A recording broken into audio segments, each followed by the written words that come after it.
When Russia's nuclear-capable intercontinental ballistic missile, ominously dubbed the Satan II, was first tested in 2022, the country's president Vladimir Putin called it a truly unique weapon that would force other countries threatening Russia to think twice. He also said the missile had the highest tactical and technical characteristics and had no analogues in the world. Fast forward to 2024, and it seems the only thing truly unique about the Satan II is its ability to self-destruct before even leaving the test launch pad, making one wonder if even the missile has had enough of Putin's leadership. The failed test did send shockwaves, not across the globe as Putin had envisioned, but directly into the face of his regime's overblown rhetoric. But how did this mighty weapon of mass embarrassment manage to fail so spectacularly? And how do we even know about it, given the Kremlin's obsession with keeping its disasters under wraps? We've got all the answers for you in this video. Now, one question might arise instantly. What is Russia doing testing nuclear missiles while the country is itself falling apart at the seams? 2.5 years into what was supposed to be a David versus Goliath conflict, Ukraine, aka David, has managed to assume the role of the invader with its incursion into the Kursk region and embarrass Goliath on pretty much a daily basis. And here Putin and his cronies are playing missile launch bingo. Well, this wannabe nuclear test was actually a desperate ploy to salvage Russia's reputation through intimidation. Once touted as possessing the second strongest military in the world, Russia has now become a laughingstock on the Ukrainian battlefield, facing humiliation and defeat at every turn since the invasion began. That's why Putin and his lapdogs have been scrambling to save face, and with the Russian soldiers falling like flies, their supposedly superior tanks reduced to scrap metal by Bradley fighting vehicles, essentially glorified battle taxis, and their once mighty Black Sea fleet getting wrecked by a country with no navy, the last thing Putin can boast of is the country's nuclear arsenal. And boy, did he take his last-ditch effort seriously. First, Putin announced that Russia would suspend its participation in the nuclear arms pact called the New START Treaty back in February 2023. This pact, the last remaining nuclear arms control pact involving both Russia and the US, was designed to limit the number of nuclear warheads each country could possess. It was a symbolic gesture of stability and restraint in an increasingly volatile world. But with the tide of war turning against him,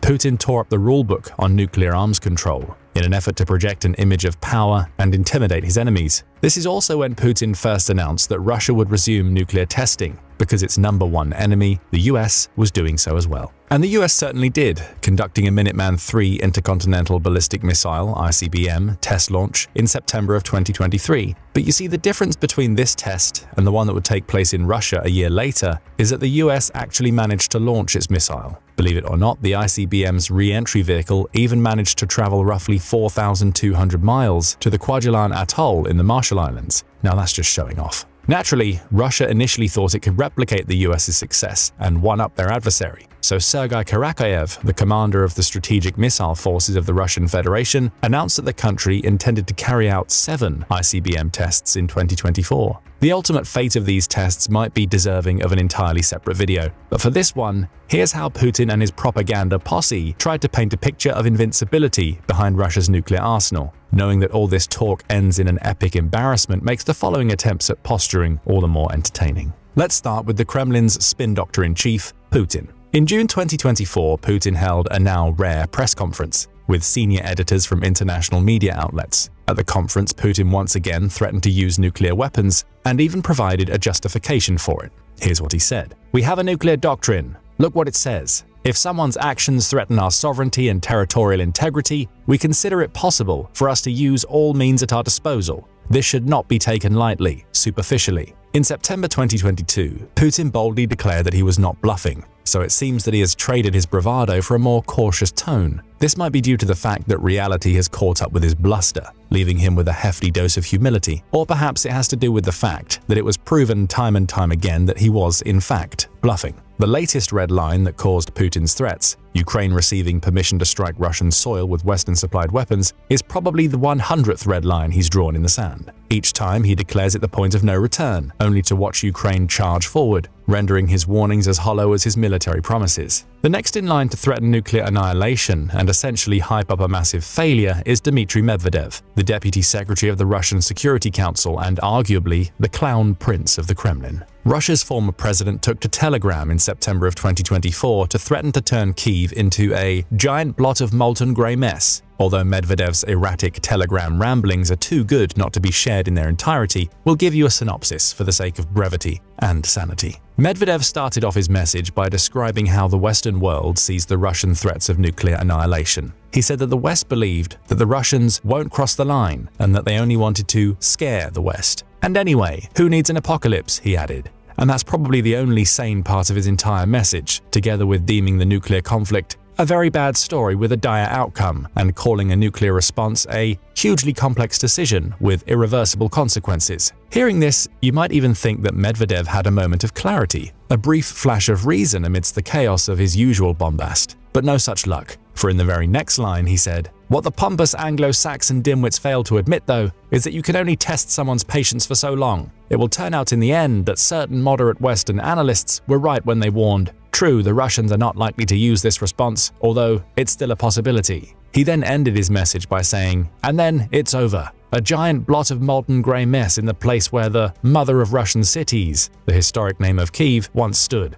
He even threw in an English expletive at the end for good measure. With this bizarre message in mind, you'll probably understand why the US Department of State answered what they referred to as standard Kremlin nonsense with one sentence: "We know by now not to take Medvedev seriously." The final piece of the propaganda puzzle came from Sergei Lavrov, Russia's Minister of Foreign Affairs and the Kremlin's master of misdirection. Mere days before the Satan II missile exploded in Putin's face, Lavrov delivered a theatrical warning to the West, promising that Moscow's nuclear arsenal was at full combat readiness. In a speech that seemed to rip straight from a B-movie script, Lavrov declared, "We talk about red lines, expecting that our statements will be heard by intelligent, decision-making people." He added that he was convinced that in such situations, decision-makers have an idea of what the Kremlin is talking about, as nobody wants a nuclear war. Lavrov's remarks were supposed to set the stage for this massive test, a show of force meant to intimidate anyone who dared question Russia's resolve. But instead of instilling dread, it became evident that the whole plan was destined for disaster, as Lavrov waxed poetic about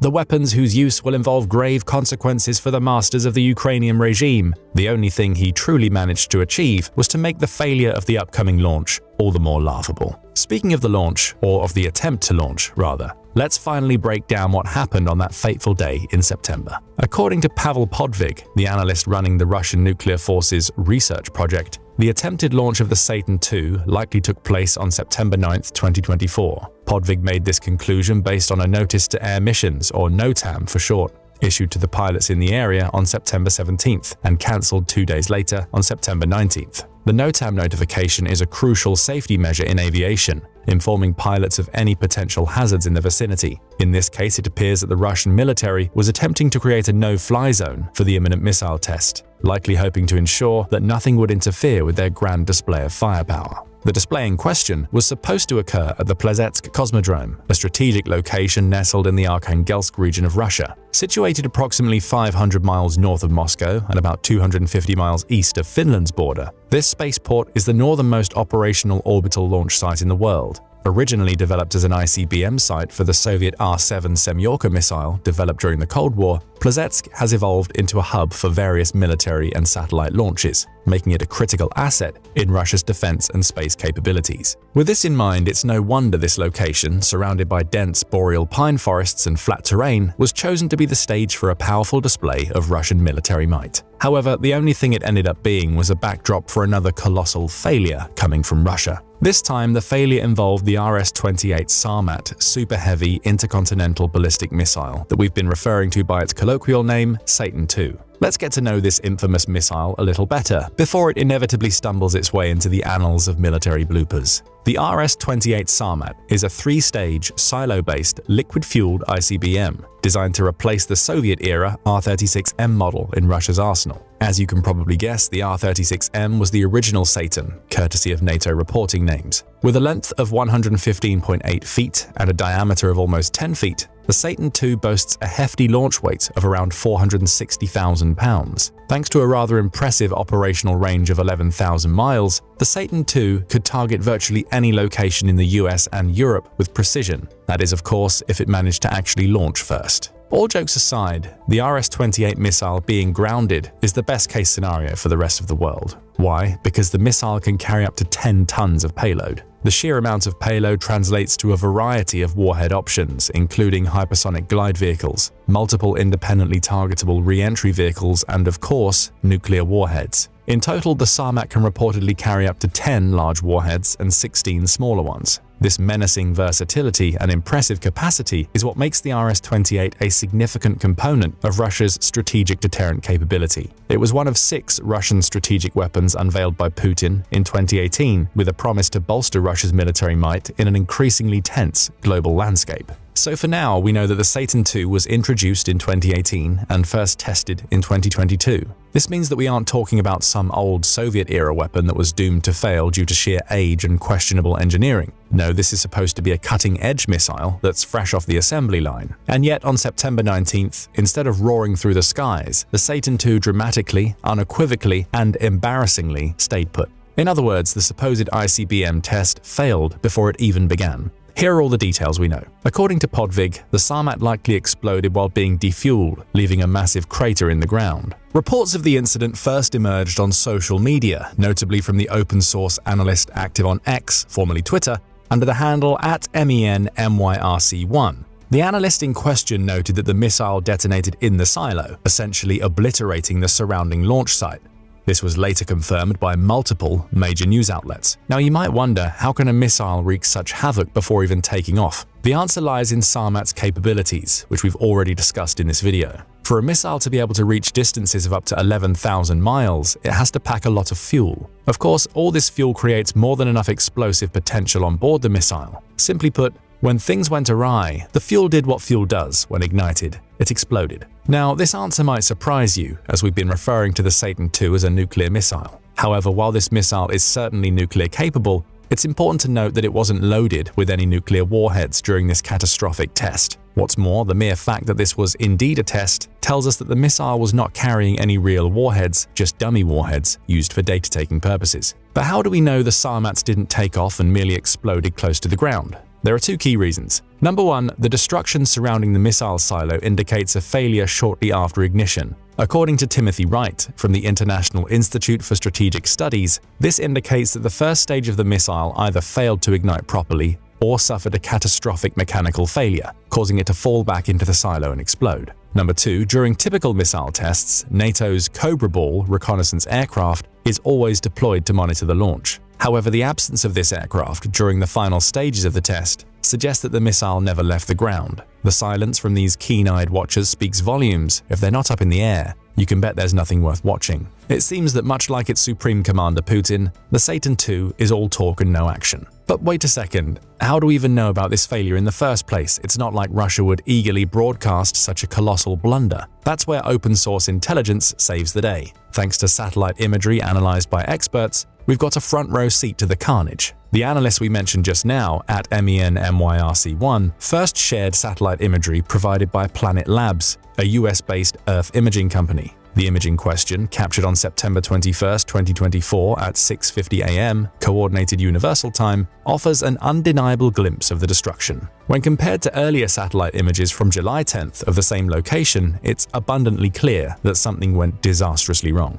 What was once a pristine launch site has now been reduced to a crater-strewn mess. The stark contrast between the before and after image, as well as the 200-foot wide crater, leaves little doubt. This was a failed test, and a spectacular one at that. But here's the kicker. Anyone who knows the testing history of the RS-28 Sarmat missile won't be surprised by this outcome. How so? Remember the first test of this missile we mentioned at the beginning, the one in 2022? Well, that's also the only successful test flight it ever had. Since then, which was April of 2022, it was one failure after another. Take February 2023. Just 2 days before President Joe Biden's visit to Kyiv, Russia tried to flex its muscles by testing Sarmat again. But instead of a triumphant show of power, the test was a complete flop. According to the Russian independent news outlet Sirena, the Sarmat fell shortly after taking off with virtually no explanation. US officials later confirmed that the missile failed miserably, adding another strike to its growing list of failures. Never one to admit defeat, Russia attempted another test shortly after the embarrassing February setbacks. Spoiler alert,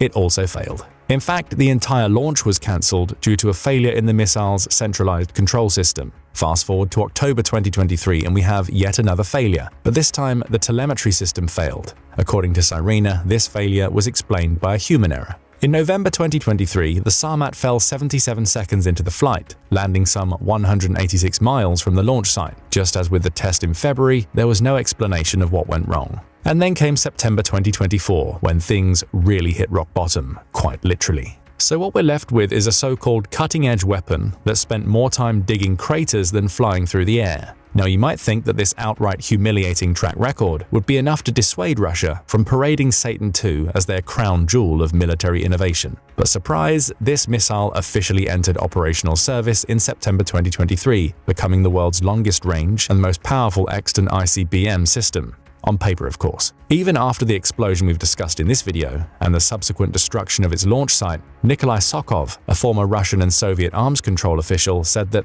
Moscow would likely persist with the Sarmat program. Apparently, when your missile is better at landscaping than launching, the only logical move is to just keep digging. The Kremlin, for its part, has stayed remarkably tight-lipped. When questioned about the alleged explosion, Kremlin spokesperson Dmitry Peskov dodged the issue entirely, stating, "We do not have any information on this matter." In classic fashion, they passed the buck to the Russian Ministry of Defense, which, unsurprisingly, offered no comment either. It seems that in Russia, when missiles fail, so does transparency. As for the rest of the world, reactions have been mixed, though largely unimpressed. Tom Caracco, the director of the Center for Strategic and International Studies Missile Defense Project, dismissed the latest Sarmat test as mere nuclear saber-rattling. He pointed out that while the US is working to modernize its own nuclear forces, which are relatively older, Russia has been throwing considerable efforts into projects like the Sarmat. And yet despite all that effort, the Sarmat's recent track record suggests it's more of a paper tiger than a fearsome beast. Worst of all, the Sarmat failures are far from the only unsuccessful tests of nuclear weaponry in Russia. On June 30th, 2023, Russia tried to test its Poseidon apparatus, officially known as Status 6 Oceanic Multipurpose System. This was one of the 6 strategic weapons Putin announced in 2018, together with the RS-28 Sarmat. The Poseidon is an underwater nuclear-capable torpedo designed to hit coastal areas, ships, and naval bases. When tested in June, this torpedo was reportedly thrown off the silo, after which it sank. The reason behind this failure was a faulty sensor, which prevented the reactor from starting. Surprisingly, this fiasco seems to have rattled Russia a bit since the next launch, scheduled for late October or early November, was postponed, and no other tests have been reported since. Another wildly unsuccessful test took place on October 25, 2023, when Putin himself was supposed to oversee a series of so-called presidential launches. While the Kremlin claimed everything went off without a hitch, Sirena reported that the RS-24 Yars missile fell during the second phase of its flight, while the RSM-56 Bulava missile was cancelled at the last moment. The former weapon is a thermonuclear-armed intercontinental ballistic missile with a range of roughly 6,525 miles and the ability to carry multiple, independently targetable re-entry vehicles. The latter is a submarine-launched ballistic missile developed for Russia's Borai-class nuclear submarines. This missile has a range of around 5,150 miles and can also carry multiple warheads. But what does the Russian president think about the failure of his launches and all the other failures we've mentioned in the video?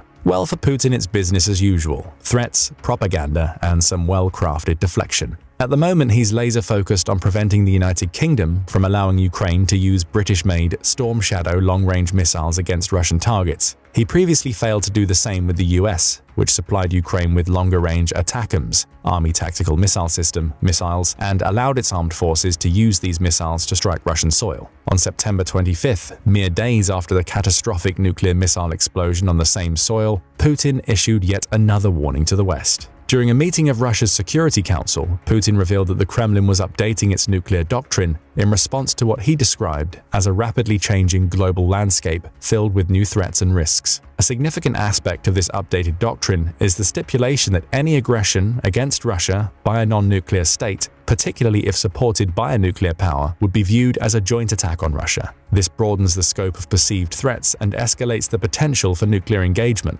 Putin articulated specific conditions under which Russia might transition to nuclear weapon use, particularly in the event of a large-scale assault involving missiles, aircraft, or drones. He emphasized that the use of nuclear weapons could also be warranted if Russia or its ally Belarus faced conventional aggression. These remarks signify a significant shift in Moscow's nuclear posture, allowing for a wider interpretation of when nuclear weapons could be deemed necessary. It's obvious that Putin will do as much mental gymnastics as necessary to try and justify his increasingly aggressive stance. Just days before the latest Sarmat missile disaster, Putin held a press conference that can only be described as a masterclass in the art of deflection. With a straight face, he spun a tale about why the potential use of Western-supplied long-range weapons against Russian territory was just too much to bear. It seems that in Putin's world, the Ukrainian army is utterly incapable of operating high-tech weapons without NATO's hand-holding. In his classic style, he claimed that only NATO military personnel can assign flight missions, implying that the only way these long-range weapons were being used in Ukraine is through direct NATO involvement. Putin went on to declare that any NATO involvement in the conflict would be tantamount to a declaration of war against Russia. He argued,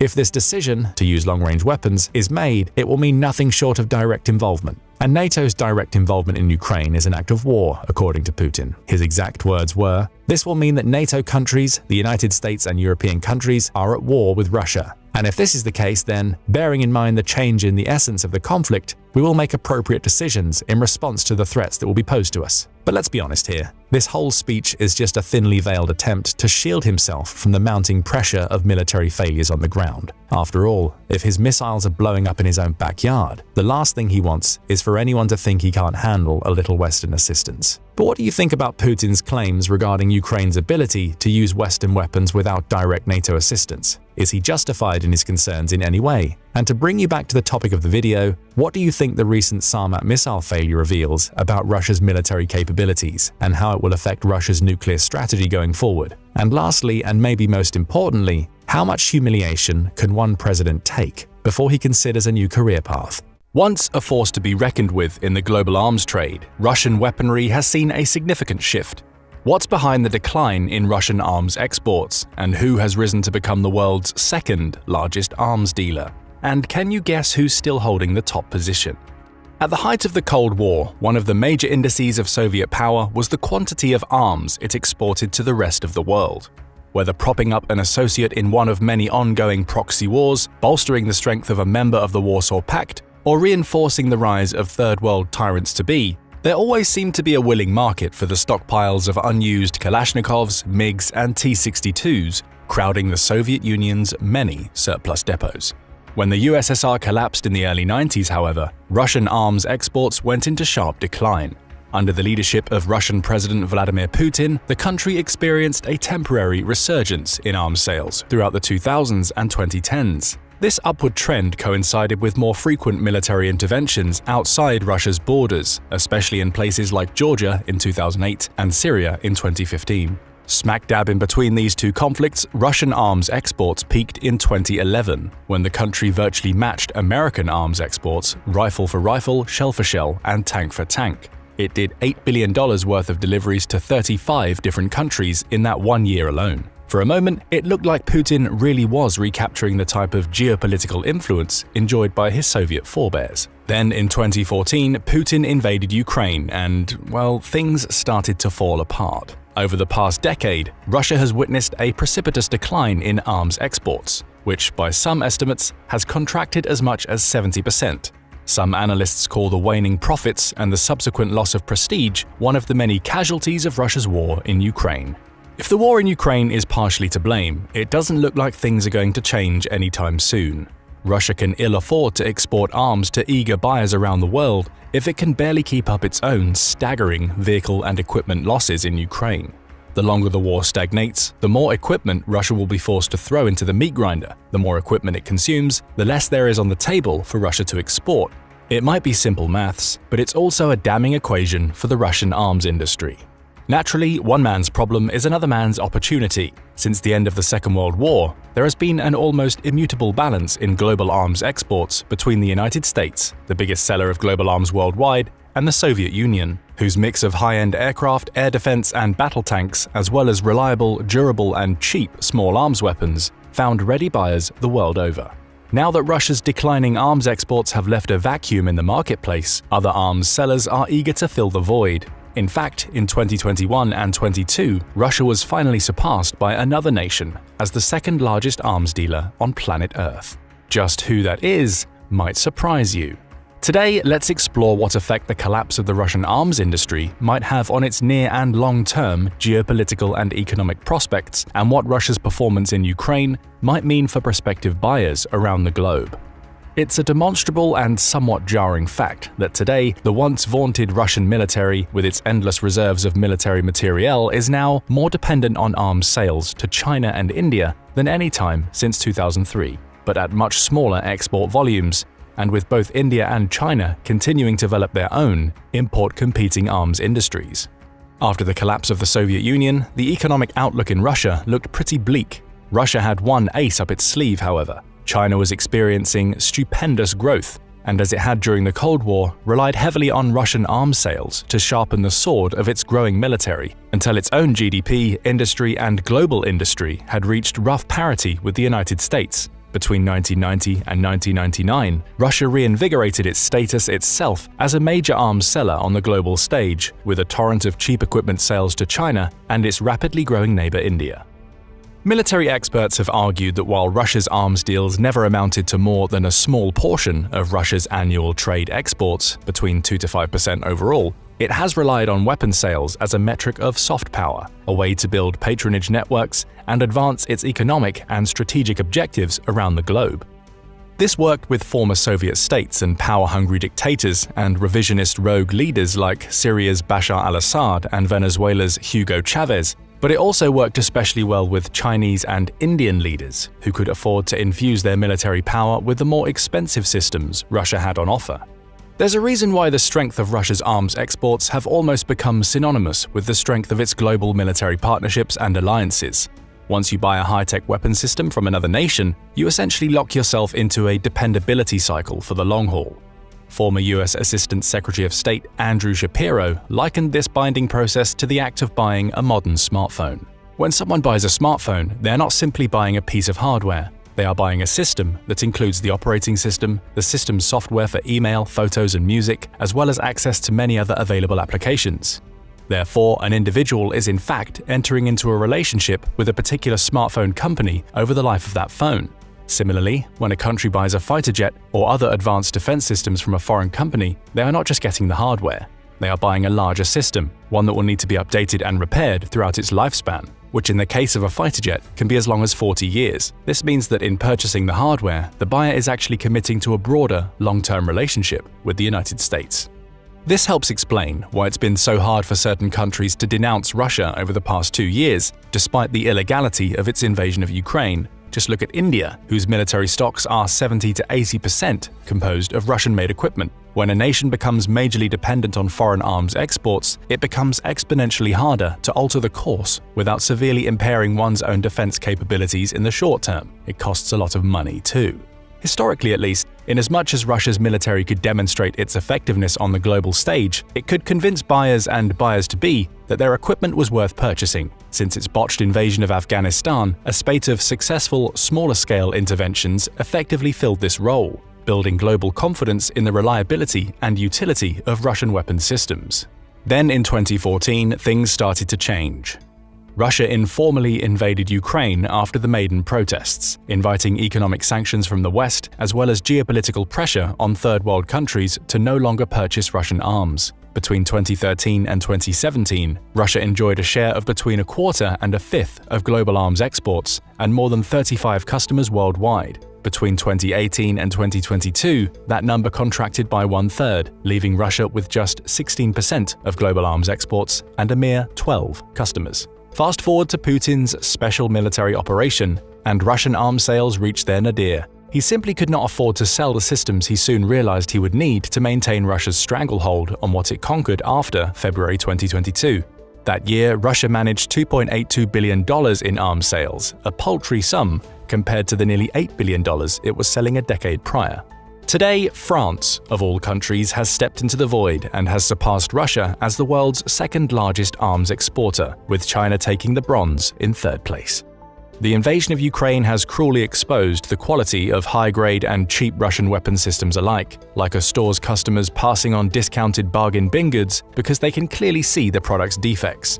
Russian customers were undoubtedly disturbed by not only the inefficient organization and employment of Russian weapons systems in Ukraine, but the exposure of glaring technical defects and design flaws that resulted in so many tank turrets being hurled into orbit. Russia had to temporarily replace armored losses with new, old-stock BTR-80s, BMP-1s and 2s, and those archaic T-62s themselves, 10 years older than the first Ford Mustang. The fact that Russia's long-anticipated Armata, Boomerang, and Kurganets fighting vehicles have also failed to make an appearance on the battlefields of Ukraine is equally worrying, as it reveals broader industrial bottlenecks that reflect poorly on Russia's ability to deliver what it promises over the long term. Back in 2015, Russia said there would be 1,000 T-14 Armatas in service by 2025. By 2024, that means there should at least be some T-14s in service, right? Yet today, there is still no production line for the Armata, and few, if any, are in the Russian ground forces service. Videos of Russian soldiers complaining of badly rusted rifles, poorly maintained artillery shells, and unserviceable logistics vehicles have also been aired on Telegram and other social media platforms since the conflict began, speaking to the dilapidated state of Russian war materiel. Conversely, think of the benefits reaped by American arms dealers who are receiving real-time endorsements for state-of-the-art weapons being used against a near-peer threat for the first time. The poster child in this example is clearly America's HIMARS system, which has proven so effective in Ukraine that Taiwan, Poland, and Australia have not only put in for a new wave of orders, but Germany, yes, Germany, recently agreed to conduct a joint project with Lockheed Martin to create its own version of the platform. It's clear that Russia's customers are beginning to see the writing on the wall. If they are serious about their own defense, they should probably look elsewhere. Many are beginning to recognize that Russia's own defense needs will constrain its ability to fulfill its long-term arms orders. This at least was the conclusion of Serbian President Aleksandar Vučić, who in the aftermath of Russia's November 2022 withdrawal from Kherson, expressed Serbia's need to create its own future with regards to its military capabilities. Armenia recently jumped ship too, criticizing Russia's failure to deliver the goods or offer meaningful support in its war with Azerbaijan. So, when you account for the decreasing dependence of India and China on Russian arms exports over the past decade, the destabilizing nature of events like the COVID-19 pandemic, and the poor showing of Russian weapons systems in the ongoing war in Ukraine, you can see why Russian arms exports have taken such a big hit. Today, Russia has an intractable problem. Though it still has plenty of Soviet surplus left over from the Cold War, its foreign customers are increasingly aware of Russia's inability to maintain these aging systems or prevent their descent into obsolescence. Likewise, as Russia becomes even more isolated on the global stage, sanctions will restrict access to advanced technologies and components it needs to produce sophisticated weapons. These include the optical systems, bearings, machine tools, engines, and microchips, which have notoriously gone missing throughout Russia. These limitations will undoubtedly affect the competitiveness of Russia's arms in the global market, as arms manufacturers prioritize the restocking and rehabilitation of lost or damaged equipment in Ukraine. There have, for instance, been reports in the Russian media that certain arms manufacturers failed to deliver artillery systems for Vietnam or aircraft for Algeria on time. According to a recent CSIS study, in a radical turn of events, Russia has now begun to try to purchase back much-needed military components and technology from countries such as India and Myanmar. Russian tank manufacturers in late 2022 were importing $24 million worth of components simply to cope with requests to modernize telescopic sights and cameras on old models pulled from storage. The more these cases compound, the more Russia's traditional customers will be forced to diversify their suppliers. Vietnam, who has started courting other American, European, and Asian nations to source its military hardware, is one good example. The passage of the 2017 CAATSA Act by the US Congress in the aftermath of Russia's 2014 annexation of Crimea has also contributed to the decline in Russian arms sales. The act imposed secondary sanctions on countries who engage in significant transactions with Russia's defense sector. Reinvigorated after the 2022 invasion, CAATSA has disincentivized many recent customers from making Russian weapon orders, adding to the woes of Russia's defense industry. Here's the hard data. As of late 2023, Turkey had a deal in place to buy a series of S-400 SAM systems that has since been put on hold. A deal for 16 Mi-17 helicopters made by the Philippines has since been cancelled. Russia did not make a single delivery to Egypt in 2022.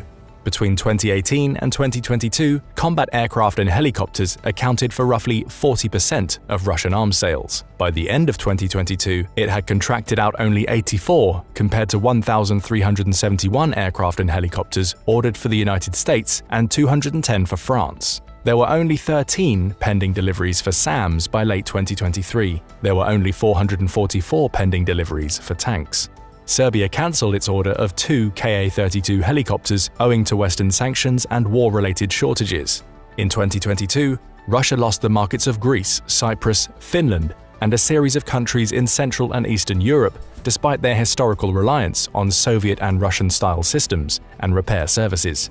It's customary for nations at war to invest heavily in R&D, refine and improve existing weapon systems, and thus gain an edge over the enemy. Russia's declining arms export profits will severely limit its defense industry's long-term ability to innovate. Instead of advancing the development of its fifth-generation fighters, the Su-57 and Su-75, Russia has had to focus on ensuring it can maintain and replace its current fleet of second, third, and fourth-generation fighter aircraft. As it does so, it will continue to fall behind countries like China, whose R&D expenditures far outmatch Russia's in most categories. If it cannot afford to innovate, Russia runs the risk of repelling additional customers. It's a self-fueling cycle. Today, half of Russia's total arms exports are aircraft: MiG-29s, Su-27s, Su-30s, Su-35s, and Yak-130 jets doled out to Vietnam, China, India, Algeria, and Egypt. CAATSA sanctions have made it nearly impossible for Russia to find buyers for its most advanced offering, the Su-35, a plane it describes as a fourth-generation plus model, owing to the extent of its modifications and modern capabilities. China and more recently Iran are the only markets willing to buy, but Russia can hardly produce enough to warrant a serious bid. Even before the war in Ukraine, Russia only produced 5 Su-35s in all of 2021. Engines are a big part of Russian exports too, accounting for around 32% of its entire arms trade by late 2023. Russian-made engines extend the service life of Russian military aircraft, especially those currently employed by the Chinese Air Force. Lately, China has looked askance at Russia's ability to deliver the goods on its engine orders. It should surprise no one, but Russia has been struggling to fulfill its engine production quotas because, you guessed it, it relied heavily on Ukrainian manufacturers such as Motor Zich and Zarya Mashproyekt, which used to provide key components in Russia's engine production. According to several analysts, it's likely that the 2022 sanctions regime will further limit the Kremlin's ability to build high-quality aircraft engines in the foreseeable future, forcing China to take concrete steps towards the indigenization of the engine industry. Could these shortcomings lead to engine trouble for the broader Sino-Russian military alliance? The further you go down the list, the more Russia's issues compound. Russian manpads, anti-aircraft, and guided anti-tank missiles have always been safe purchases for Russia's faithful customers. Yet since the start of the war in Ukraine, Russia has lost hundreds of its own expensive air defense systems and has struggled to maintain the defense industrial capacity required to replace them. Hence, Moscow has to import from China. Russia has lost more than 2,000 tanks in Ukraine, roughly two-thirds of its entire fleet by some estimates, which has put severe pressure on its primary tank manufacturer, Uralvagonzavod, to replace them. It has 444 tanks on order, but this is far less than the 634 pending delivery from the United States, the 717 pending delivery from China, and the 990 pending delivery from the new boy on the block, South Korea. It's now been almost half a decade since Russia made any notable exports of large naval vessels. Smaller cruisers and patrol ships occasionally come off the line, but Russia's shipbuilding and submarine industry have been forced to work under similar constraints as Western sanctions limit their access to Western components. PR from the sinking of the Moskva and other ships didn't help either. Today, the Russian shipbuilders receive more acclaim for their capacity to produce peerless sunken reefs than their ability to manufacture safe and effective military vessels. Arms exports were once one of the few areas Russia could claim geopolitical parity with the West. No longer. Not only has it fallen behind the United States defense industry over a remarkably short span, it's now witnessing one-time customers like India and China diversifying their sourcing of military equipment and expanding their own arms export capabilities. Putin can expect Russia's arms industry to constrict even further as long as it forges ahead with the long-term occupation of Ukraine. Back in May 2022, Ukrainian officials in Kyiv came up with an ingenious idea. They would take the hulks of burned-out Russian tanks, artillery, anti-aircraft, and infantry fighting vehicles and put on a sort of public exhibition in Mikhailivska Square. In August, an even larger exhibition was held on Kyiv's central Khreshchatyk Street. This time a display of more than 80 destroyed and captured tanks, howitzers, rocket artillery, and other systems. The destroyed equipment not only served as an important symbol of Ukrainian resistance in the early days of the invasion, it also reflected Ukraine's brilliant use of information warfare. For as we now know, the exhibition was not only a referendum of Russia's ineffective military, but a warning to potential purveyors of its once respected offerings: buyer beware. So what do you think? Will Putin eventually be able to bounce back when it comes to arms trade? What strategies do you think he will try to employ to revitalize Russia's arms export industry and regain its former prominence? Russia often parades itself as a military colossus, boasting the world's second-largest army that's brimming with an arsenal that should dominate on paper. It has the second strongest air force, only behind the United States, and an inventory of tanks and artillery that no other country can match. Its naval fleet, loaded with more corvettes and submarines than anyone else, should make it a titan in conventional warfare. Yet, the ongoing conflict in Ukraine paints a drastically different picture. Despite overwhelming numerical superiority and massive firepower, Russia struggles to secure a decisive victory over a significantly smaller opponent. This glaring discrepancy between expectation and reality begs the question: just how effective are Russian weapons on the global stage? Part of the reason may come down to Russia's tactics, with another reason being that Ukraine has received substantial support from Western countries as it tries to fend off President Vladimir Putin's ambitions. But there's another reason why Russia's army isn't as strong in practice as it is on paper. Many Russian weapons are bad. So bad that they've failed to keep up with what the West is producing, leading to Russia's soldiers in Ukraine facing heavy losses. It wasn't this way in the past. At the height of the Cold War, Russia's weapons had a reputation for being robust and well-made. They may have well lacked all the bells and whistles associated with American weapons, but they did what they needed to do on the battlefield. They worked. Take the T-34 tank as an example. Introduced in 1940, the T-34 went on to become Russia's most successful tank. It was also a masterclass in innovation, becoming the first modern tank to feature sloped armor, which makes it harder for anti-tank weapons to penetrate the vehicle's shell, and featuring an independent suspension system that made it more maneuverable.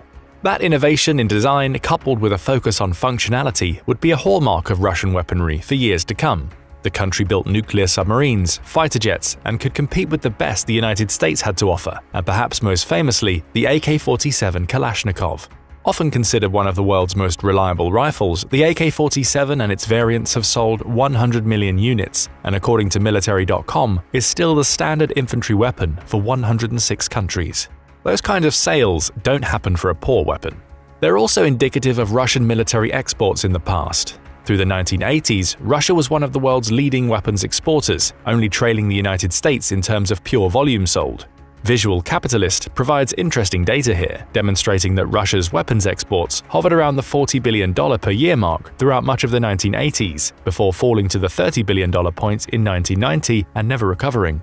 Again, those kinds of sales don't happen unless the buyers are happy with the product, and a happy buyer, in military terms, should indicate that a country is producing good weapons, or in Russia's case, was producing good weapons.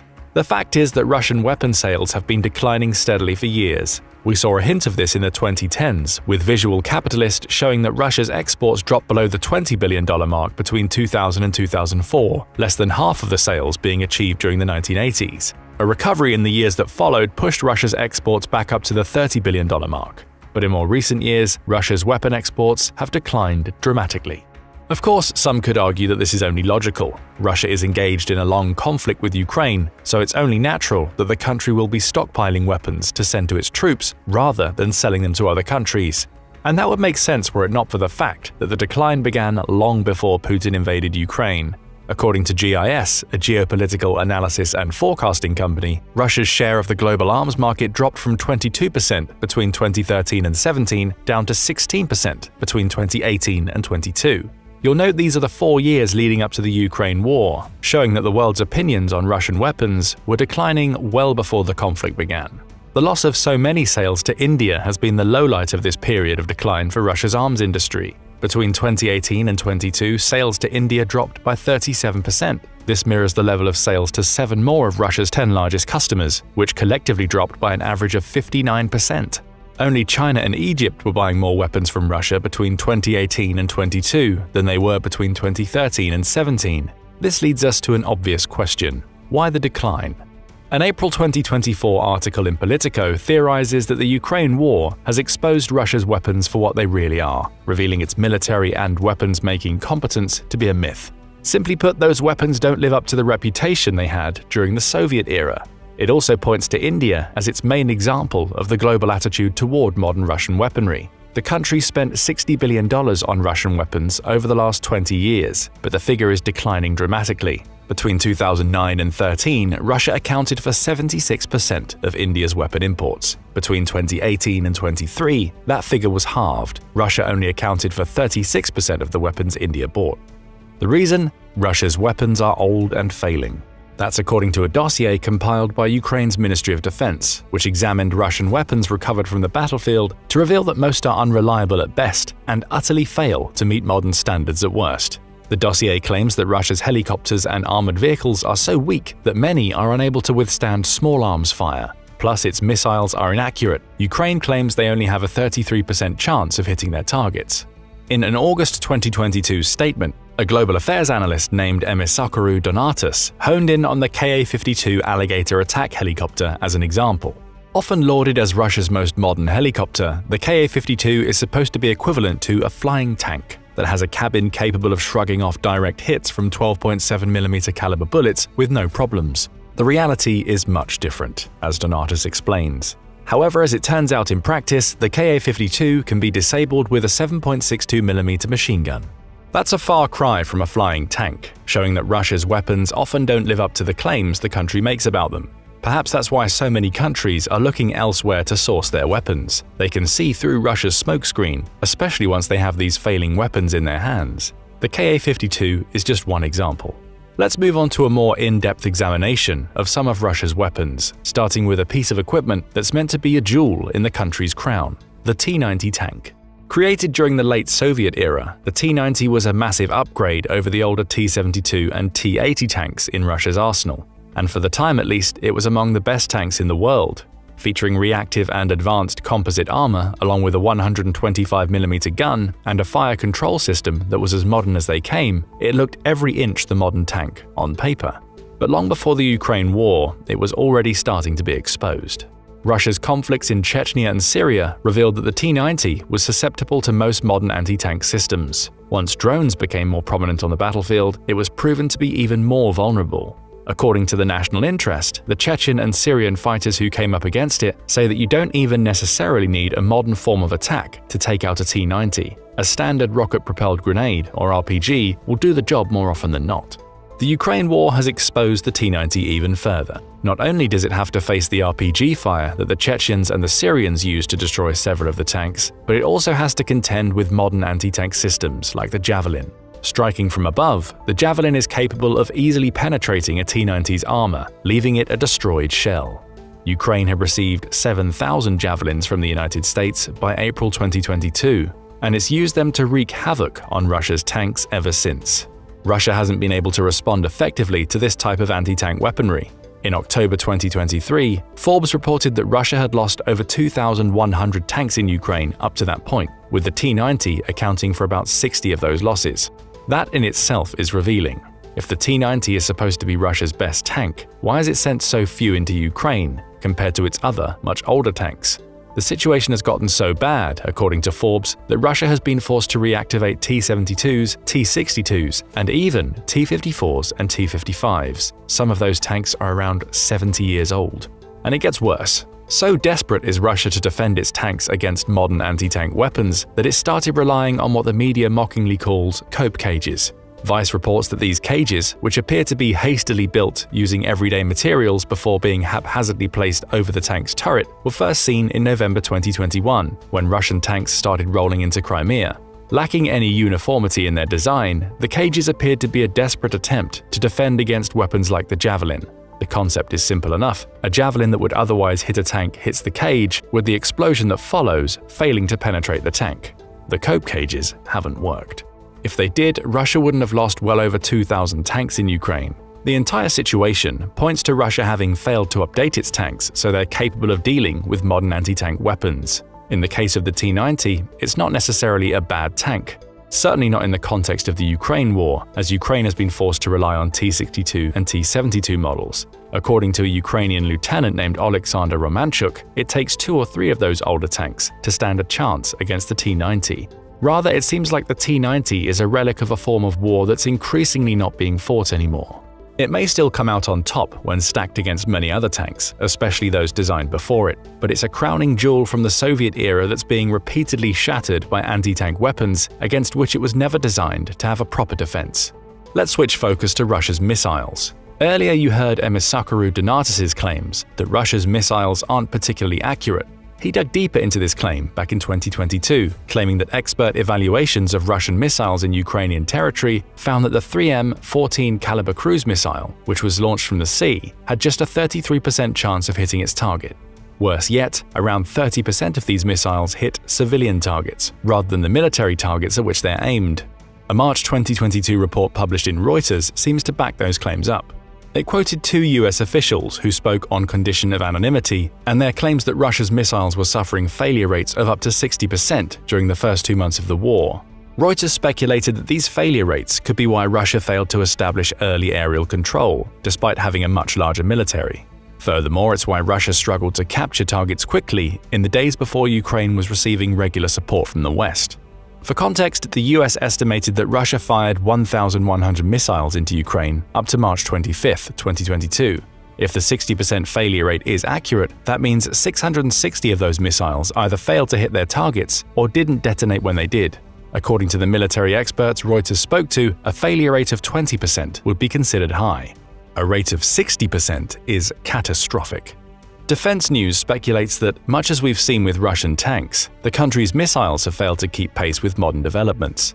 In May 2023, it noted that Russian missile strikes against Ukrainian infrastructure were becoming less frequent. That was after a year of the country growing increasingly reliant on missile strikes, which was less a sign that the strikes were working and more a sign that Russia wasn't achieving its objectives.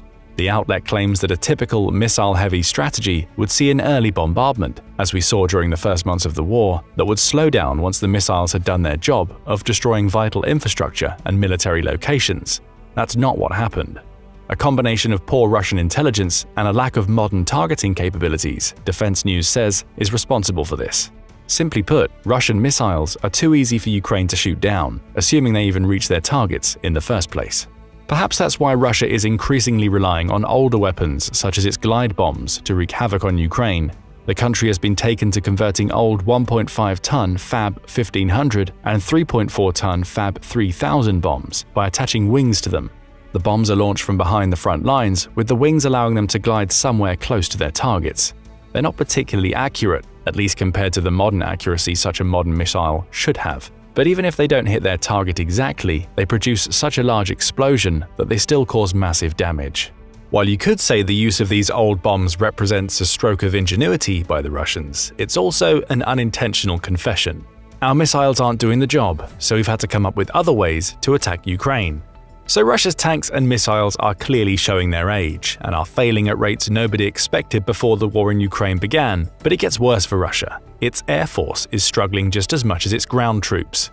In February 2024, the BBC reported that Ukraine has shot down a staggering 342 Russian planes, along with 325 of its helicopters. That's an embarrassing figure for a country that's supposed to have the second strongest air force in the world. And again, Emissakarou Donatis highlighted one of the reasons why this might be happening when speaking about the Ka-52 earlier. Russia's flying tank can be taken down with fairly standard munitions, and it doesn't stop there. According to an October 2023 article on Breaking Defense, the Russian Aerospace Forces, or VKS, are struggling with availability rates after losing so many of its aircraft. But even more worrying for the VKS is that many of the planes it's losing aren't its older, Soviet-era Sukhoi and MiG fighters. The more modern Sukhoi models are just as prone to being shot down as the outdated jets it's sending into Ukraine. Breaking Defense goes on to report the accumulation of flight hours in many of Russia's older planes, such as the Su-34, were already in excess of the country's pre-war projections. Those craft are being forced to log more hours in the sky than they were designed to manage, essentially meaning they're running on fumes from a mechanical perspective. That increase in hours also creates a need for more maintenance, with the UK's Ministry of Defence pointing out that this is a problem for the VKS too. This need for extra maintenance is complicated by a shortage of spare parts because of increasing demand and international sanctions. An August 2023 report by RAND offers more details. It says that Russia finds itself in a position where it's still trying to transition away from the Soviet-era aircraft that made it such a powerful aerial force during the Cold War era. It's also struggling to bring new aircraft online. Around half of Russia's fleet is made up of upgraded Soviet-era planes because it isn't able to build new aerial assets quickly enough. So we see the same situation that we saw with Russia's tanks. The country is relying on technology from a bygone military era, which could explain why the VKS has been so unsuccessful in Ukraine. As for flight hours, the Soviet-era platforms Russia is using so extensively in the war are generally designed to fly for between 2,000 and 3,500 hours. That's far below the 3,500 to 4,500 hours most modern military aircraft can manage. And even with upgrading efforts potentially extending lifespans, RAND says that many of the planes Russia is losing are already deep within the last 1,000 hours of their service lives. By the summer of 2024, the organization says the VKS will be down to 75% of its pre-war strength due to combat losses and many of its aircraft's airframes simply aging out. Even more worryingly for Russia, the story doesn't seem to get much better for its newer planes. Take the Su-57 as an example. A stealth fighter that's supposed to be among the best fifth-generation fighters in the world today, the Su-57 basically hasn't been used in Ukraine. Part of that is down to Russia simply not having many of the aircraft. It only had 10 available to the VKS at the beginning of 2023. But even then, 10 Su-57s should have been able to wreak havoc on Ukraine. Russia claims the jet is one of the best of its kind, as well as being the first Russian jet to feature stealth technology. It should be featured in the war, but it isn't. And the reason may lie in the array of technical issues the jet had faced during its development. On paper, the Su-57 is supposed to be a combination of attack aircraft and fighter jet, capable of destroying targets on land, at sea, or in the air. Its body is made using composite materials including fiberglass, polymers, and a special aluminium used to create load-bearing honeycomb filters. It can also carry up to 4 K-77M missiles, each radar-guided and being launchable from beyond visual range. A combination of twin engines cooled by Izdalai 117 or AL41F1 turbofans and 3D thrust vectors should give it immense maneuverability while still allowing it to reach Mach 2 without engaging afterburners. However, the reality is much different. Production problems mean that the Su-57, which was first flown in January 2010, didn't enter service until December 2020, a full 10 years after it first took to the skies. And when it did, several aviation experts noted that it's far from the stealth fighter Russia claims it to be. One of those experts, Chris Bolton, took to social media to point out that the jet has a radar cross-section similar to the FA-18 Super Hornet.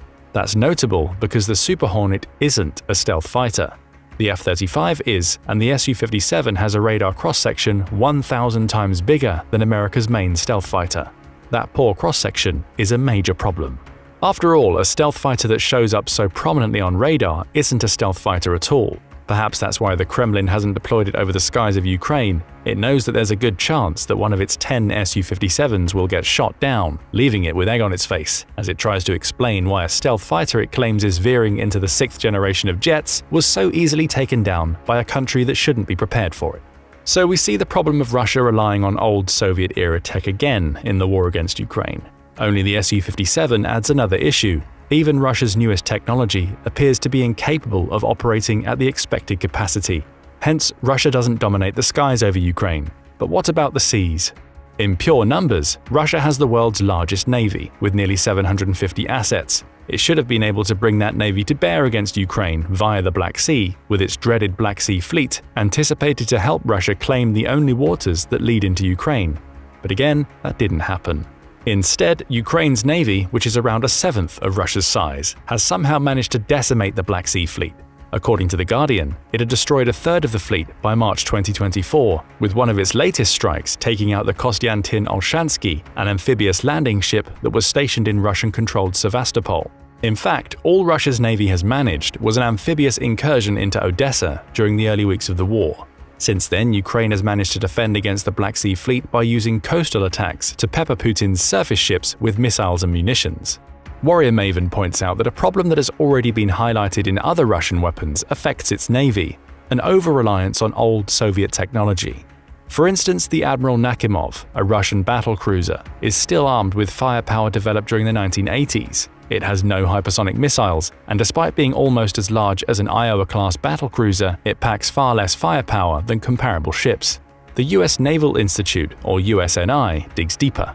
It points out that the Russian Navy underwent an extensive period of modernization, beginning in the aftermath of the 2008 war between Russia and Georgia. In the 14 years since the end of that war and the beginning of the one in Ukraine, Russia should have had plenty of time to produce new surface combatants and submarines, as well as upgrade the capabilities of its existing fleet.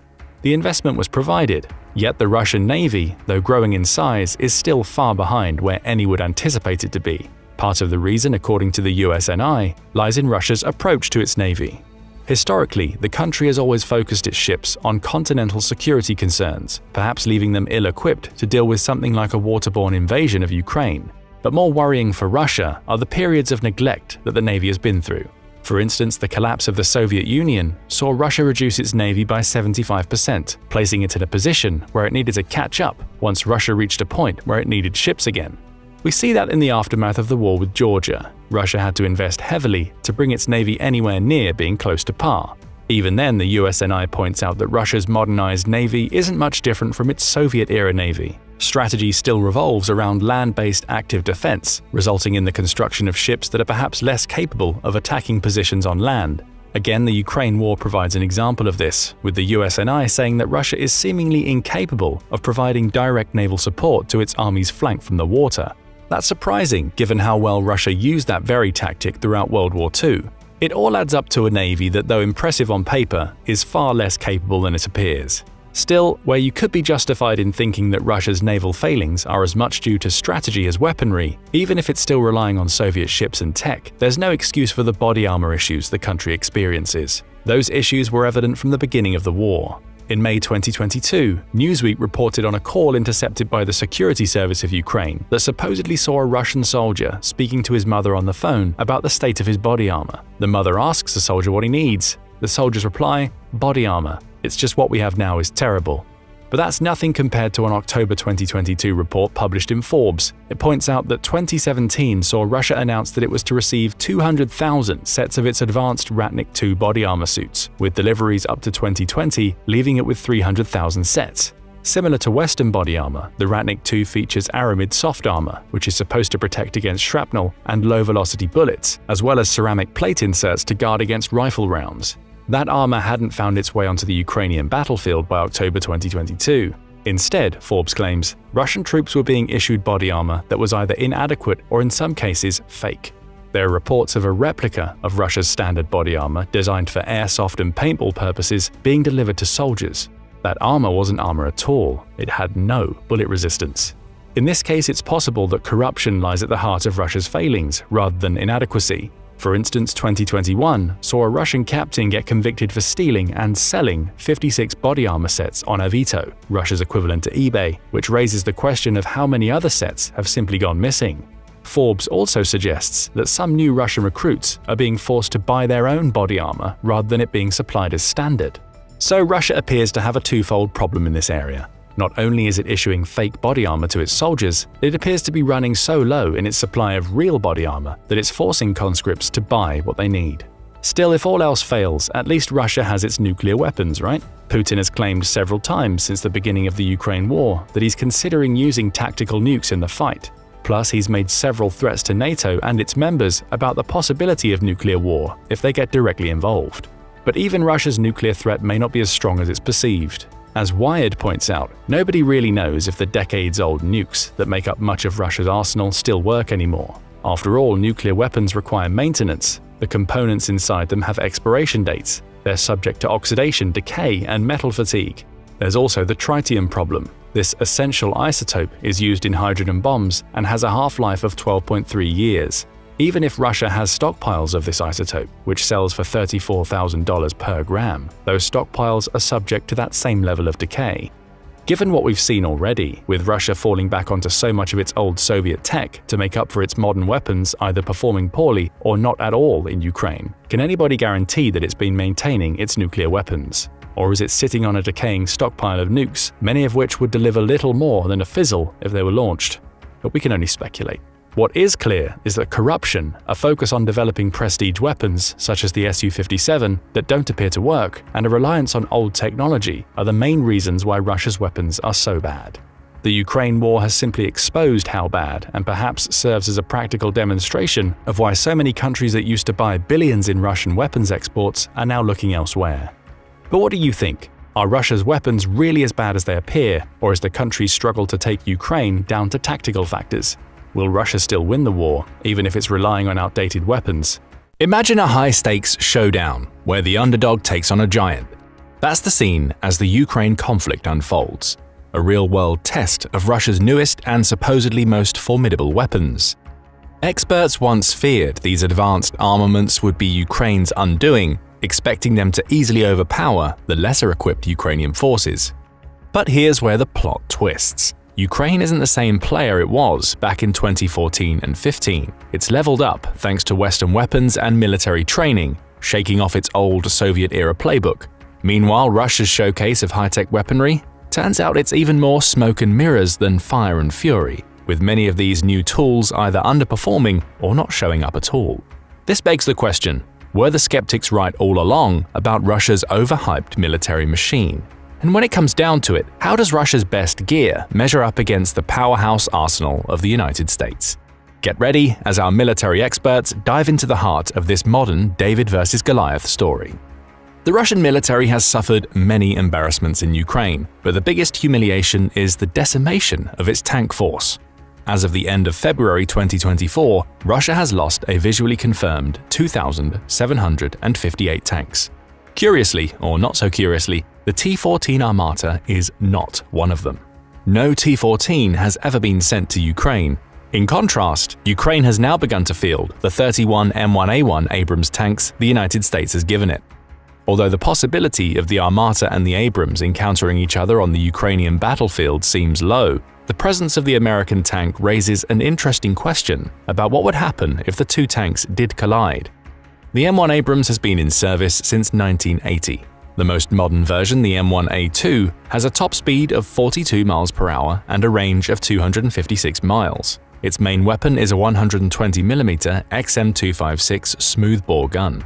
The secondary weapons are an M2 Browning 50 caliber machine gun and an M240 7.62mm coaxial machine gun. The main gun can fire a plethora of rounds, including the M829 APF SDST armor-piercing fin-stabilized discarding sabot and the M830 Heat MPT high-explosive anti-tank multi-purpose tracer. The latest and greatest Abrams tank, the M1A2 SEPV3, also fires a new round which can destroy fortifications like bunkers or be set to burst in the air to take out enemy anti-tank guided missile teams 2 kilometers away. The Abrams main gun has a range of about 2.5 miles depending on the round.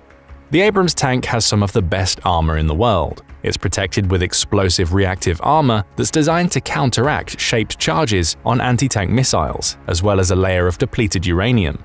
In 2023, the Army began outfitting Abrams tanks with an active protection system called Trophy. This system includes radar antennas that detect incoming anti-tank rockets or missiles.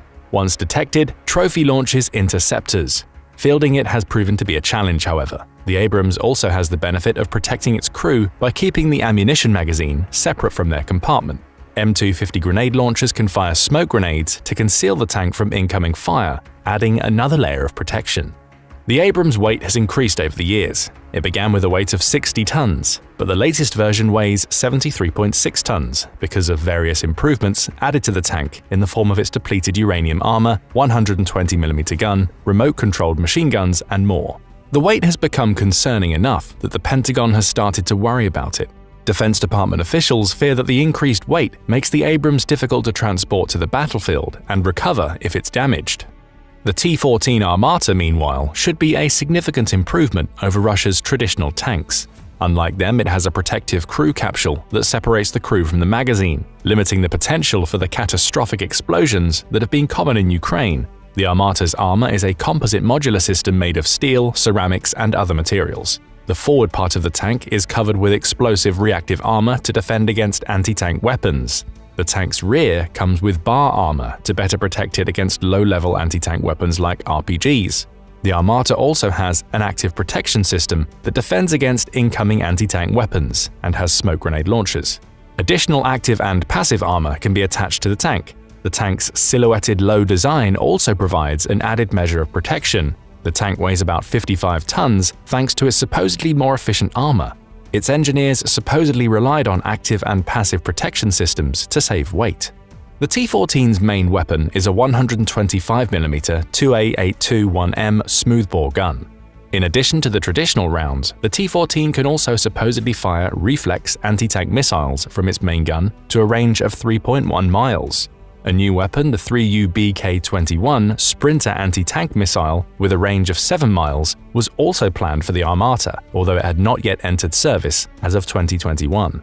The secondary armaments are the 12.7mm Cord machine gun and a 7.62mm Pencheng PKP or a PKTM machine gun. A second 7.62mm machine gun is mounted on a remote weapon station on the top rear of the turret. The tank has a top speed of between 50 and 55 miles per hour and a range of about 310 miles. On paper, these are all formidable attributes, and indeed, before the war in Ukraine, many Western security experts feared that the T-14 Armata would prove superior to any of the tanks in NATO's arsenal. But there is a problem: Russia can't field it. To date, Russia has only built about 20 prototypes. Serial production was supposed to begin in 2021, but it's now 3 years later and that still hasn't happened. Because of the problems with the T-14's unconventional engine, the A85-3, the obstacles to serial production remain significant.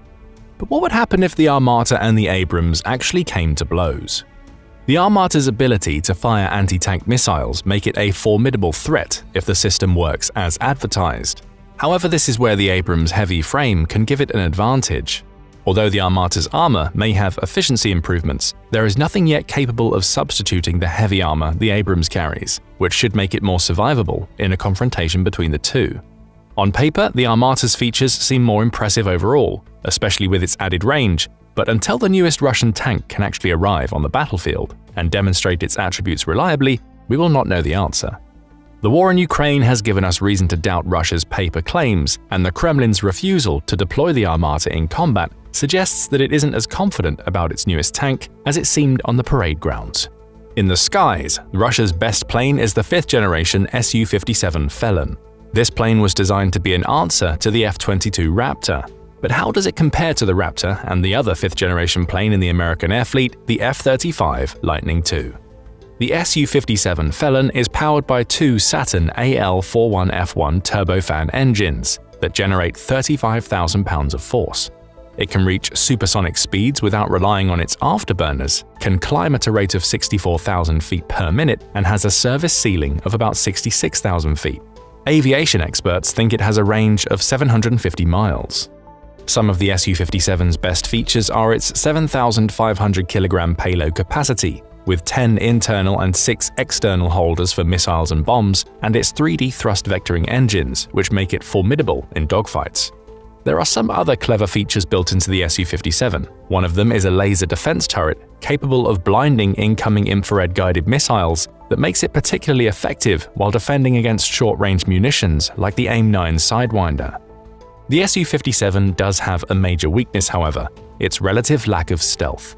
Some experts do not even consider it a true stealth aircraft. Most of its stealthy features are concentrated at the front, while the flanks and rear are vulnerable. Although the Felon is a big improvement compared to Russia's previous aircraft, with a radar cross-section of supposedly 0.1 square meters, it can reportedly be detected up to a range of 35 miles, which still falls far short of American standards. The F-22 Raptor, by contrast, is supposedly detectable only at a range of 10 miles. Meanwhile, the Su-57's other competitor, the F-35, has the cross-section of a metal golf ball and is only detectable at even closer range. The F-35 has a top speed of Mach 1.6, a service ceiling of 50,000 feet, and a climb rate of 45,000 feet per minute. The F-22 meanwhile has a top speed of Mach 2.25 and can reach supersonic velocity without using its afterburners. It has a climb rate of 62,000 feet per minute and a service ceiling of about 60,000 feet. Like the Su-57, its twin Pratt & Whitney F119 PW100 engines are capable of thrust vectoring. Two things matter the most to modern air battles: range and stealth. The plane that can shoot down its target from beyond visual range before being detected will have an overwhelming advantage in an aerial confrontation. These are precisely the areas where the F-35 excels, and it will excel further once it gets its new radar, the AN/APG-85. The F-22 with its AN/APG-77 radar also has a high situational awareness, with a 360-degree view and TR modules which enable 270-degree coverage around the Raptor. The Su-57 has an advanced AESA radar of its own, the N036 Bielka.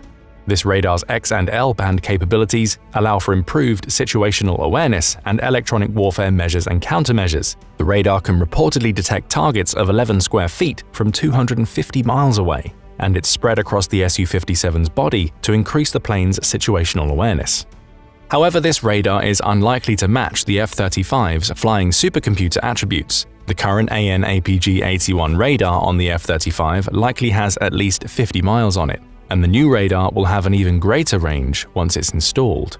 One-on-one, the F-35 will likely be able to detect and shoot down the Su-57 first, especially once it gets its AIM-260 JATM.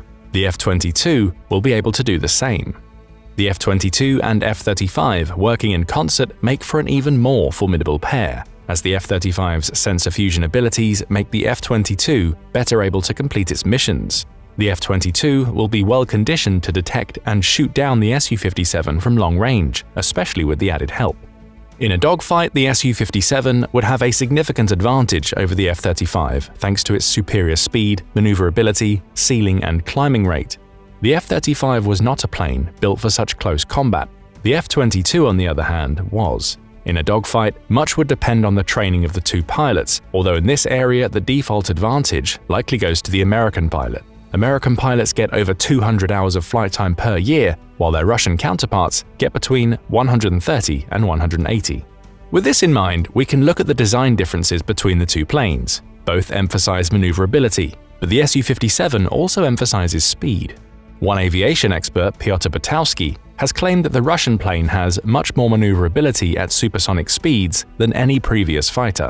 The Su-57's infrared search and track systems also provides a significant advantage.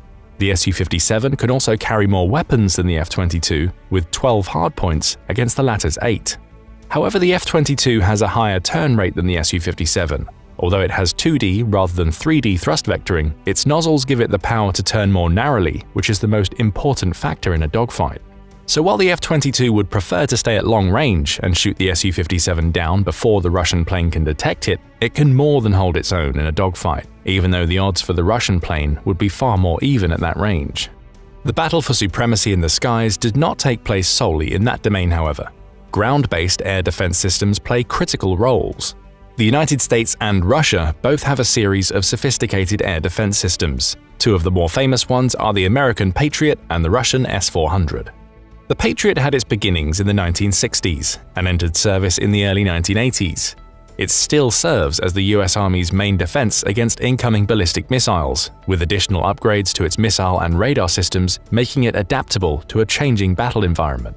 In 2023, the Patriot made headlines by shooting down one of Russia's hypersonic Kinzhal missiles targeting Kyiv, revealing its staying power as a defense system.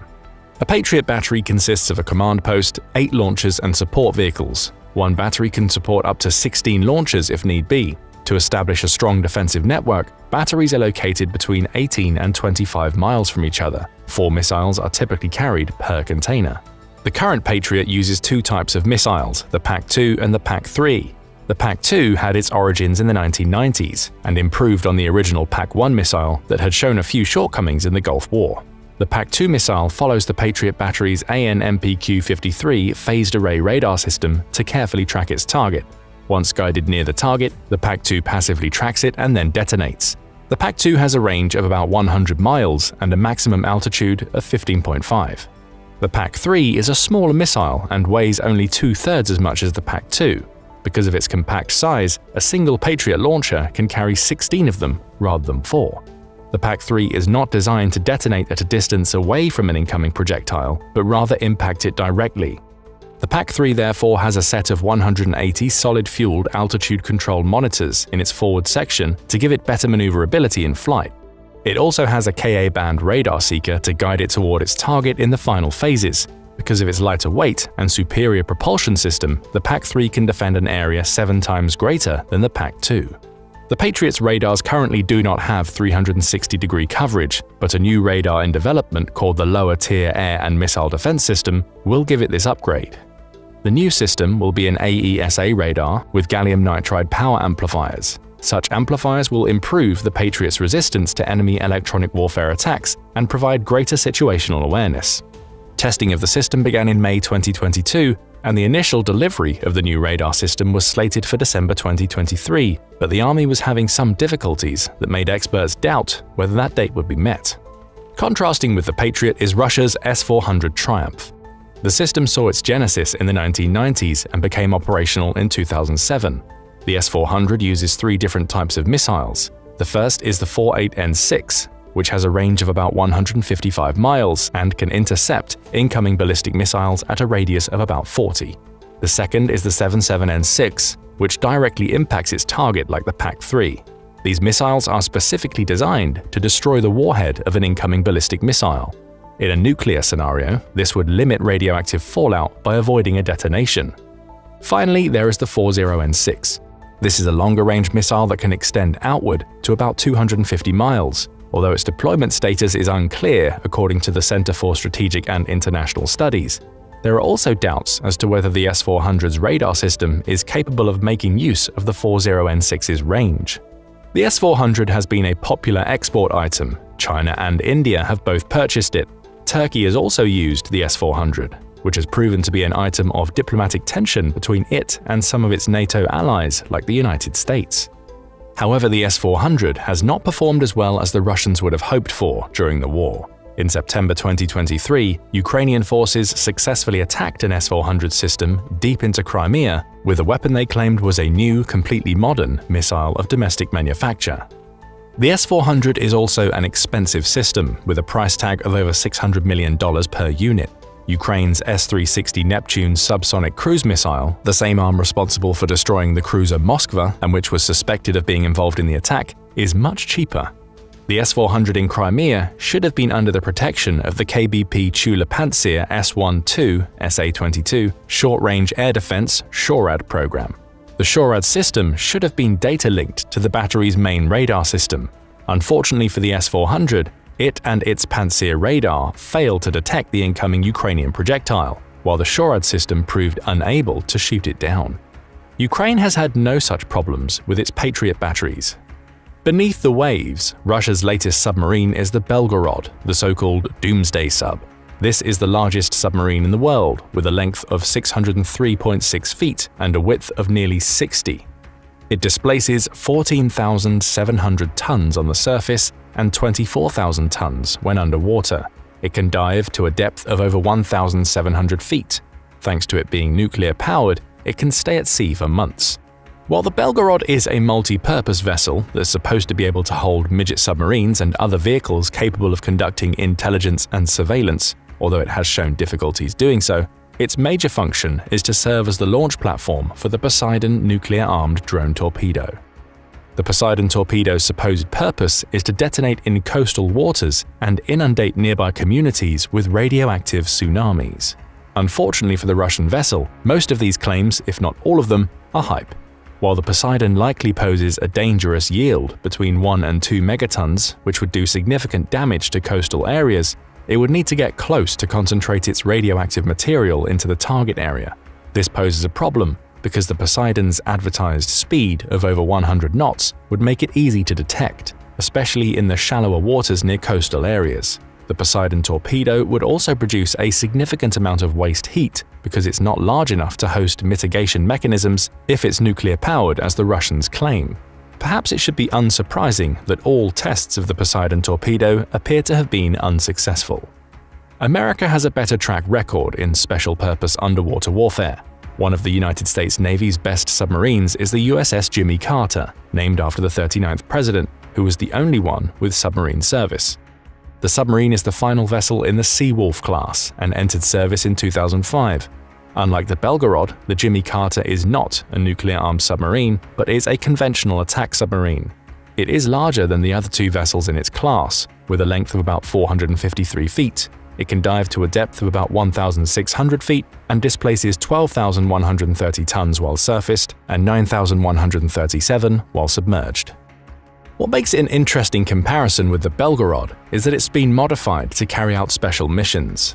Intelligence and surveillance missions are among the things we know about its highly secret deployments. As such, the Jimmy Carter has special thrusters in its fore and aft to keep it stationary if need be. It also has an added hull extension called the multi-mission platform that extended its length to the current 453 feet. The platform enables the Jimmy Carter to host and launch remote-controlled vehicles, special operations craft, and other means to carry out what the Navy calls enhanced warfighting capabilities. Although the Navy naturally keeps the Jimmy Carter's missions highly secret, one of its purported abilities is to tap undersea cables and communication lines. For its armament, the Jimmy Carter carries 8 660mm torpedo tubes, can lay mines, and can launch Tomahawk cruise missiles and Harpoon anti-ship missiles. The Jimmy Carter can hold up to 50 weapons in its torpedo room. Given that the Belgorod remains mostly theoretical, while the Jimmy Carter has proven itself, one can only bet on the latter if one needed to choose between the two. Russian weapons are capable, if not quite as capable as the Kremlin claims. Production difficulties and overhyping remain constant features in the Russian military. In contrast, the United States is mostly silent about its latest and greatest capabilities. Perhaps that silence speaks the loudest. What other weapon systems do you think are worth comparing between the United States and Russia? When you break down the T-90 on paper, Russia's most modern battle tank looks pretty fierce. Among other high-tech accessories, it boasts a 125mm smoothbore gun, modular composite armor, and a 1,000-plus horsepower V12 diesel engine. In theory, it offers excellent mobility, protection, and firepower, along with the ability to launch armor-piercing, fin-stabilized, discarding sabot rounds and anti-tank guided missiles. The T-90 also has several variants and has been a popular export due to its relatively high cost-to-benefit ratio. Then why, you might be wondering, has the T-90 been such an epic failure on the battlefield? To be fair, it's not just the T-90s that are dropping like flies, as Russia's war with Ukraine continues. Since February last year, the Russian Armored Corps losses have since reached more than 2,100 tanks. That's around two-thirds of the tanks Russia initially rolled out of Moscow on their way to Kyiv. Russia has lost so many tanks, in fact, that they've had to reactivate and deploy hundreds of older models, including the T-72 Ural, T-62, and T-54-55, some of which are 50, 60, even 70 years old. And most of these have headed to the front without any meaningful upgrades, not since the collapse of the Soviet Union anyway, to their optics, fire control systems, or armor. It probably wasn't the first choice, one could imagine, of the boys back at the Kremlin to roll out these older models. This decision likely has something to do with the recent spike in losses of their prized T-90s. In total, Russian troops have been forced to scrap or abandon nearly 60 of these 53-ton, three-person tanks, roughly 15% of Russia's pre-war inventory, with most being lost in only the last few months. But wait, aren't these supposed to be the baddest tanks around? That's certainly what the Kremlin's been saying. Before we get to the specific factors contributing to the T-90's proposed survivability, or lack thereof, let's take a moment to address one other important point. When we zoom out, there's an argument to be made that the increasing number of T-90s being destroyed on the battlefield in Ukraine might actually be a negative sign of things to come for our friends in Kyiv. How's that? Well, let's look at it like this. One reason that so many T-90s have been destroyed recently, but certainly not the only reason, is that there's been more of them deployed to destroy. Translation: Russia's current production of T-90s has been picking up, as Putin's nearly two-year effort to boost tank production finally seems to be paying off. Apparently, Russia has been able to work around some of its increasingly tighter foreign sanctions, including those on critical high-end electronics that it was once importing from France. As mentioned before, the number of destroyed or captured T-90s accounts for roughly a quarter of Russia's pre-war inventory. This overall number, however, does not include the hundreds that have been produced by the Uralvagonzavod plant in Sverdlovsk Oblast since the start of 2022. Russia's increased productivity could become a serious problem for Ukraine, considering its main tank plant, the Malyshev factory in Kharkiv, currently lacks the capacity to produce new tanks from scratch and is limited to performing upgrades and repairs. This leaves Ukraine's armored forces mostly reliant on foreign donations if they intend to deploy a fleet of modern Western-style tanks, which they have, including German Leopard 2s, British Challenger 2s, and the American M1 Abrams. But are foreign donations going to be able to match Russian tank production? Well, it's hard to say, but it probably wouldn't hurt for Ukraine's Western allies to throw in a few more tanks, especially because the Uralvagonzavod plant can, hypothetically, produce enough new T-90s in the next 6 months to match Ukraine's current inventory of comparable, modern battle tanks. But even if this theory is true, and an increasing number of T-90s are being destroyed largely because more are being manufactured and deployed, that certainly isn't the whole story. The overall effectiveness and functionality of the T-90 has been a matter of debate since the beginning, with many distinguished experts expertly concluding that overall, the T-90 is a piece of junk. First introduced as the T-72BU, then renamed the T-90 to distinguish it from all the other T-72 variants, the T-90 was thought to be one of the most well-protected tanks in the world, while also boasting one of the most heavily equipped battle systems currently on the market. After being officially brought into service in 1992, the T-90 has received a number of upgrades and subsequent name changes. In 2004, it was renamed the T-90A, and then in 2016, it was upgraded and rebranded again as the T-90M. Then, after its most recent upgrade in 2017, it came to be called the T-90MS. There were also less popular variants along the way, but those aren't worth mentioning here. Since its conception, one of the major selling points of the T-90 has been its relatively low cost. Save for the most recent variant, the T-90MS, which runs closer to $4 million, the full line of older, less expensive T-90 models can still be purchased and exported for around $3 million. Even though it continues to be produced primarily for use by the Russian Army's armored division, the Kremlin has sold and exported thousands of T-90s, mostly T-90S variants, to countries such as Algeria, Armenia, and Iraq. In fact, India alone is now in possession of more than 2,000 Russian-built T-90Ss. Underneath the hood, so to speak, of all currently available T-90 variants is a V12 diesel engine. The most powerful, coming in at 1,130 horsepower, can be found on the T-90MS. The T-90 is also about 20 tons lighter than the M1 Abrams, and was designed to accommodate and be operated by, thanks to its auto-loading firing system, just a 3-man crew. Upon closer inspection, however, the effectiveness of both the engine and loading system have come into question. But more on that a bit later. So what about firepower? Well, if the T-90 has one thing going for it, it definitely has a lot of that. The T-90's 2A46M4 125mm smoothbore main gun can fire a range of high-tech ammunition options, including armor-piercing, fin-stabilized discarding sabot rounds, as well as the anti-tank guided missiles mentioned earlier, also known as the 9M119 Reflex, or by NATO as the AT-11 Sniper. These high-tech projectiles have a maximum range of 4,000 meters, with a flight time of 11.7 seconds, and can, under certain conditions, even take down helicopters. Also in terms of firepower, the T-90 features 2 externally mounted machine guns. One is a 12.7mm cord-heavy machine gun that has a cycle rate of fire of 700 to 800 rounds per minute and can be remotely operated from within the tank. The other is a PKMT 7.62mm coaxial machine gun. And when it comes to protection, in addition to conventional armor plating, modern T-90 variants also come equipped with 2 very high-tech defensive systems. The first is the Shatora-1, an active protection system made by the Russian company Elektronik Torg that includes a 360-degree laser warning receiver complete with automatically triggered countermeasures that deploy if the tank is painted by an enemy laser. This device can even orient the tank's main gun in the direction of the laser's origin. The Shatora-1, among other features, also comes with an infrared jammer and a grenade launching system that has the capacity to discharge smoke grenades which release an infrared obscuring aerosol cloud. The modern T-90's second line of defense is its Contact 5 Explosive Reactive Armor, or ERA, which is essentially a layer of high explosive sandwiched between two metal plates designed to minimize the damage of explosive projectiles by detonating just prior to their impact. Pretty fancy, right? ERA was specifically designed to counter a range of advanced weaponry, including missiles and rockets carrying high explosive anti-tank warheads, as well as highly deadly sabot rounds, which separate after being fired and turn into a thin, fin-stabilized rod made of depleted uranium.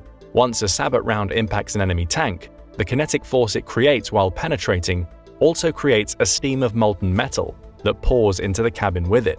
This instantaneously increases the temperature and pressure inside of the sealed turret, killing or rather cooking everyone inside. The T-90 also comes with a magnetic mine detection system that, when functioning properly, uses an electromagnetic pulse to disable mines before the tank can run over them. So then, what's the deal, you might be asking? Why aren't these extra fancy protection systems making the T-90s unstoppable? For one, these systems haven't performed so well against long-range anti-tank guided missiles. There was one report that stated a Ukrainian took out two T-90Ms back-to-back using an AT-4 anti-tank weapon. If that report is accurate, this would be a very impressive set of skills. The Swedish-made Saab AT-4, given to the Ukrainians by the US and Sweden, is a lightweight, shoulder-launched anti-armor weapon. However, despite delivering an 84mm projectile out to a range of 300 meters, this unguided weapon should not be effective against a T-90M's reactive armor, which the manufacturers claim is effective against not just low-speed rockets and missiles, but also tank rounds coming in at hypersonic speeds. There are, it seems, even more embarrassing ways to lose a tank, which Russia has also discovered recently. Apparently, a group of Russian technicians accidentally set fire to a T-72 they were attempting to repair. In the confusion, the ammunition on board caught fire and exploded, completely destroying the tank and damaging two others nearby. The loss of this tank and the two T-90Ms suggest that a more complex set of problems might be plaguing the Russian military. And this makes the actual durability and effectiveness of the T-90 more difficult to determine. Is the hyped T-90M any less vulnerable than earlier models? It's hard to tell when it's regularly being used without proper tactical or common sense. Another reason the T-90 was poorly conceived compared to other main battle tanks is that its underlying design is outdated. Ultimately, as we mentioned before, the T-90 is simply an improved version of the T-72. Essentially, the turret of the T-80 and the hull and drivetrain of the T-72 combined together and covered over with reactive armor. And because the T-90 is in its essence only an update, it retains all of the defects of its bargain-built older brothers. Its inherent shortcomings, leading to the apparent failure of the T-90's ultra-modern defensive systems, is one thing, but this tank has also been the victim of tactical incompetence and has regularly been rolled into impossible no-win situations. In modern warfare, advancing tanks are supposed to be supported by infantry, for the very purpose of suppressing enemy ground troops who might be using anti-tank weapons, like the AT-4. Deployed armor should also have artillery support, if only to help mitigate any long-range threats. Sending tanks forward without defensive support, as Russia has continued to do in Ukraine, makes them extremely vulnerable, especially to infantry units using shoulder-launched weapons. Mobile ground units, when allowed to get in close, can carry out ambushes at short range, which allows them to focus their attacks on a tank's more vulnerable target areas. A particularly vulnerable area for these tanks, that's also been exposed by the creative fighting tactics being used in Ukraine, is the roof. So it seems the T-90 has had some trouble with the anti-tank missiles that are fired from elevated positions and ultimately come down onto these vehicles from above. The T-90's 360-degree active protection system is supposed to protect from this sort of attack, and its failure to do so might suggest that this fancy new system isn't as infallible as first advertised. A range of other deficiencies came to light after the first T-90 was captured, intact, from the battlefield in Ukraine. With the tank now safely in their possession, military specialists from the Ukrainian Center for the Study of Captured and Prospective Weapons and Military Equipment were able to conduct an analysis of all internal equipment and armaments, and went on to publicly announce their findings in March of 2023. When, around the same time, another T-90A was captured, this one was apparently handed over to the US, also for the purpose of research. But when one of Russia's most modern pieces of armor was spotted on a trailer in Louisiana, then subsequently photographed, a debate surrounding the tank's unlikely appearance on American soil exploded on social media. It isn't fully known what the US ultimately had planned for the tank, but we do know what Ukraine did with theirs. They ripped it apart, literally and figuratively. Once the team of Ukrainian experts had completed their investigation, they claimed to have uncovered little more than an old T-72 hiding beneath the shell of widespread Russian propaganda, labeling Russia's new war machine an overall failure and not nearly the breakthrough the Kremlin had been all along claiming it to be. The team of engineers from the Center for the Study of Captured and Prospective Weapons and Military Equipment also noted that the well-praised automatic loader was largely the same design as could be found on the older T-72. The only major difference being that the ammo was now stored in a separate compartment outside the turret. This modification, however, created the complication of tankers having to fully exit the vehicle in order to load ammunition into the main compartment, which, to be done with any practical sense or relative amount of safety, would require that the tank leave the field of battle. Talk about taking yourself out of the fight. The center also reportedly discovered significant limitations concerning the T-90's B-92S2F V12 diesel engine, which Ukrainian engineers claimed did not have sufficient power to reliably propel the vehicle, a claim that was supported by videos of T-90s getting stuck in the mud. They also noted that the highly praised Kalina computerized fire control system had incorporated in its design not only civilian electronic components, but some of Western origin, while other electronic components had been assembled without adhering to moisture control requirements, resulting in increased oxidation, shortened lifespan, and unexpected failure. But the embarrassment of Russian tank builders isn't the Kremlin's biggest problem here. If Ukraine persists in revealing the secrets and vulnerabilities of the allegedly advanced systems and technologies of the T-90, this could potentially create a serious financial challenge for Russia in the future. By giving other countries the information needed to produce their own, while simultaneously diminishing the hype surrounding the Russian-made T-90, sales are bound to diminish. And this is no small sum we're talking about. Russia has currently received a combined total of nearly $10 billion for exported T-90s from India and Algeria alone. But a fair amount of damage seems to have already been done. As reports of the T-90's mediocrity have continued to surface, many foreign companies that had previously signed contracts with Russia have swiftly cancelled those agreements. All these technological and mechanical shortcomings, though, are only part of the bigger story.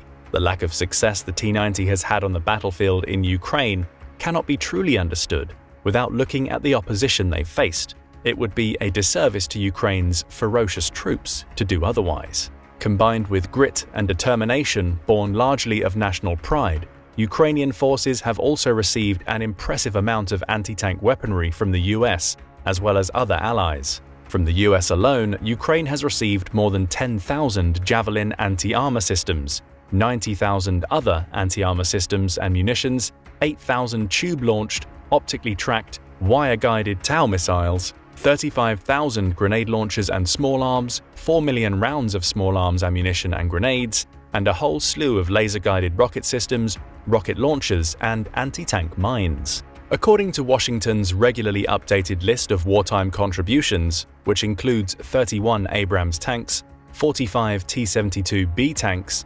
186 Bradley infantry fighting vehicles, 20 Mi-17 helicopters, dozens of combat drones, lots of state-of-the-art satellite communications equipment, and more than 100,000 sets of body armor and helmets, President Biden has provided nearly $44 billion in military assistance to Ukraine thus far. Weapons are a critical part of warfare, that's obvious, but without resourcefulness, they will only take a conventional force so far, which makes the new tactic Ukrainian forces have been using against Russian tanks that much more impressive. To go along with their already proven yet more traditional ambush maneuvers, they've also developed a highly creative yet simple way of utilizing landmines. Essentially, as a Russian mine plow clears a path through a known minefield, Ukrainian troops will wait for it to pass, then toss fresh mines onto the same path right in front and sometimes behind the trailing convoy, effectively littering the cleared corridor with new mines. The vehicles following the mine plow end up hitting these mines or run over the mines as they try to escape the trap, To execute this brazen new maneuver, the Ukrainians have been utilizing two different types of mines. One is the Soviet TM62, the other is the American Remote Anti-Armor Mine System, or RAM, of which the US has donated more than 30,000. The 21-pound TM62 is what you think of when you think of a traditional mine, basically a big metal disc packed with explosives and fitted with some sort of fuse. The RAM, on the other hand, is slightly different and consists of 9 mines that are 4 pounds each, stacked together in a hollow 155mm artillery shell. With practice, Ukrainian troops have found that a few well-aimed volleys can scatter scores of these, each with a magnetic fuse, across a relatively wide area. This tactic has been a big success recently, as armored vehicles have continued to roll in neat lines across the fields and forests between the Russian-occupied cities of Pavlivka and Volodar. And what often happens, after the lead tank hits a mine and explodes, the rest of the column attempts to scatter. Some vehicles try to go around the wrecked lead vehicle, only to hit a mine themselves. In these scenarios, even retreat is dangerous, as there might be fresh mines now scattered behind the column, littered across the very path it used to come through. In the past weeks, in the region surrounding Volodar, the Russians have lost 30 or more armored vehicles, including a few tanks, and it seems that well-placed mines have largely been the cause. To defeat these tactics and save a few of their prized T-90s, Russia will need, at minimum, better intelligence and a more flexible command and control strategy. In theory, the narrow TM62 minefields shouldn't be that hard to avoid if the opposing force was able to, let's say, organize 24-hour surveillance and a reliable means of disseminating information to its frontline forces. And Russia will need exactly that if they want to keep ahead of Ukraine's clearly savvy military engineers. But what do you think? Have the technical shortcomings of the Russian T-90 been the primary cause of its poor performance? Or are these tanks being utilized poorly and judged unfairly? Also, how might foreign military aid and Ukraine's improvised tactics be contributing to the loss of so many Russian tanks? Russia's Su-57, Putin's first stealth fighter in service since December 2022, has been through a rollercoaster of development woes and skepticism. Yet despite its impressive tech, doubts remain about its true capabilities, especially its stealthiness. So what's the deal with its long road to completion, and can it really slip under the radar like it claims? Let's dive in. Tom Cruise is no stranger to impossible missions. For several decades, perhaps with a bit of assistance from the Hollywood special effects department, he has been fighting bad guys in fast-moving action sequences on sea, land, and in the air. In 1986, in the film Top Gun, he piloted a state-of-the-art, fourth-generation US F-14 Tomcat against fictional Russian MiG-28s. In 2022, he returned to the cockpit of the by-now out-of-date F-14 to dogfight against fifth-generation advanced Russian fighters. Cruise, in the guise of ace fighter pilot Pete Mitchell, manages to shoot down 2 enemy aircraft. He downs one of them the old-fashioned way, with a burst of cannon fire. Another member of his squadron manages to account for another one. In this second version of the film Top Gun, the plane the movie directors chose to represent the bad guys was a real aircraft, the Russian Su-57 single-seat multi-role stealth fighter. Since its original maiden flight back in 2010, this is a plane so rarely seen in the skies that it might almost be a fictional aircraft. Ironically, if Maverick and his buddies had shot down 3 Su-57s in real life, that would have probably accounted for the entire Russian serviceable fleet of stealth fighters. Joking aside, Russia's Su-57 fighter is Russia's first attempt to join a very exclusive club of nations, those that can boast a stealth fighter within their air force. Information is always a little bit hazy around Russian military equipment. We think the Su-57 officially became operational in December 2020. Until then, it was only China and the United States that had stealth fighters. The Su-57 has had a painful and protracted birthing process that has spanned decades, cost billions of rubles, and seen 2 of the aircraft written off in accidents before it was operational. It may have been used in combat against Ukraine in the last couple of years, but we only have the claims of the Kremlin and little in the way of independent confirmation. But the Su-57 certainly seems to be a high-tech and capable aircraft, and Western analysts have been taking a keen interest in its development. So why has it taken so long to develop? And is it any good?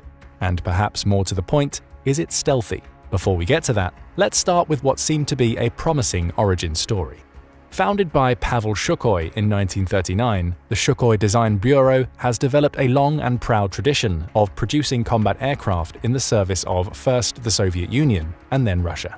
Sukhoi produced fighter and ground attack aircraft during the Second World War.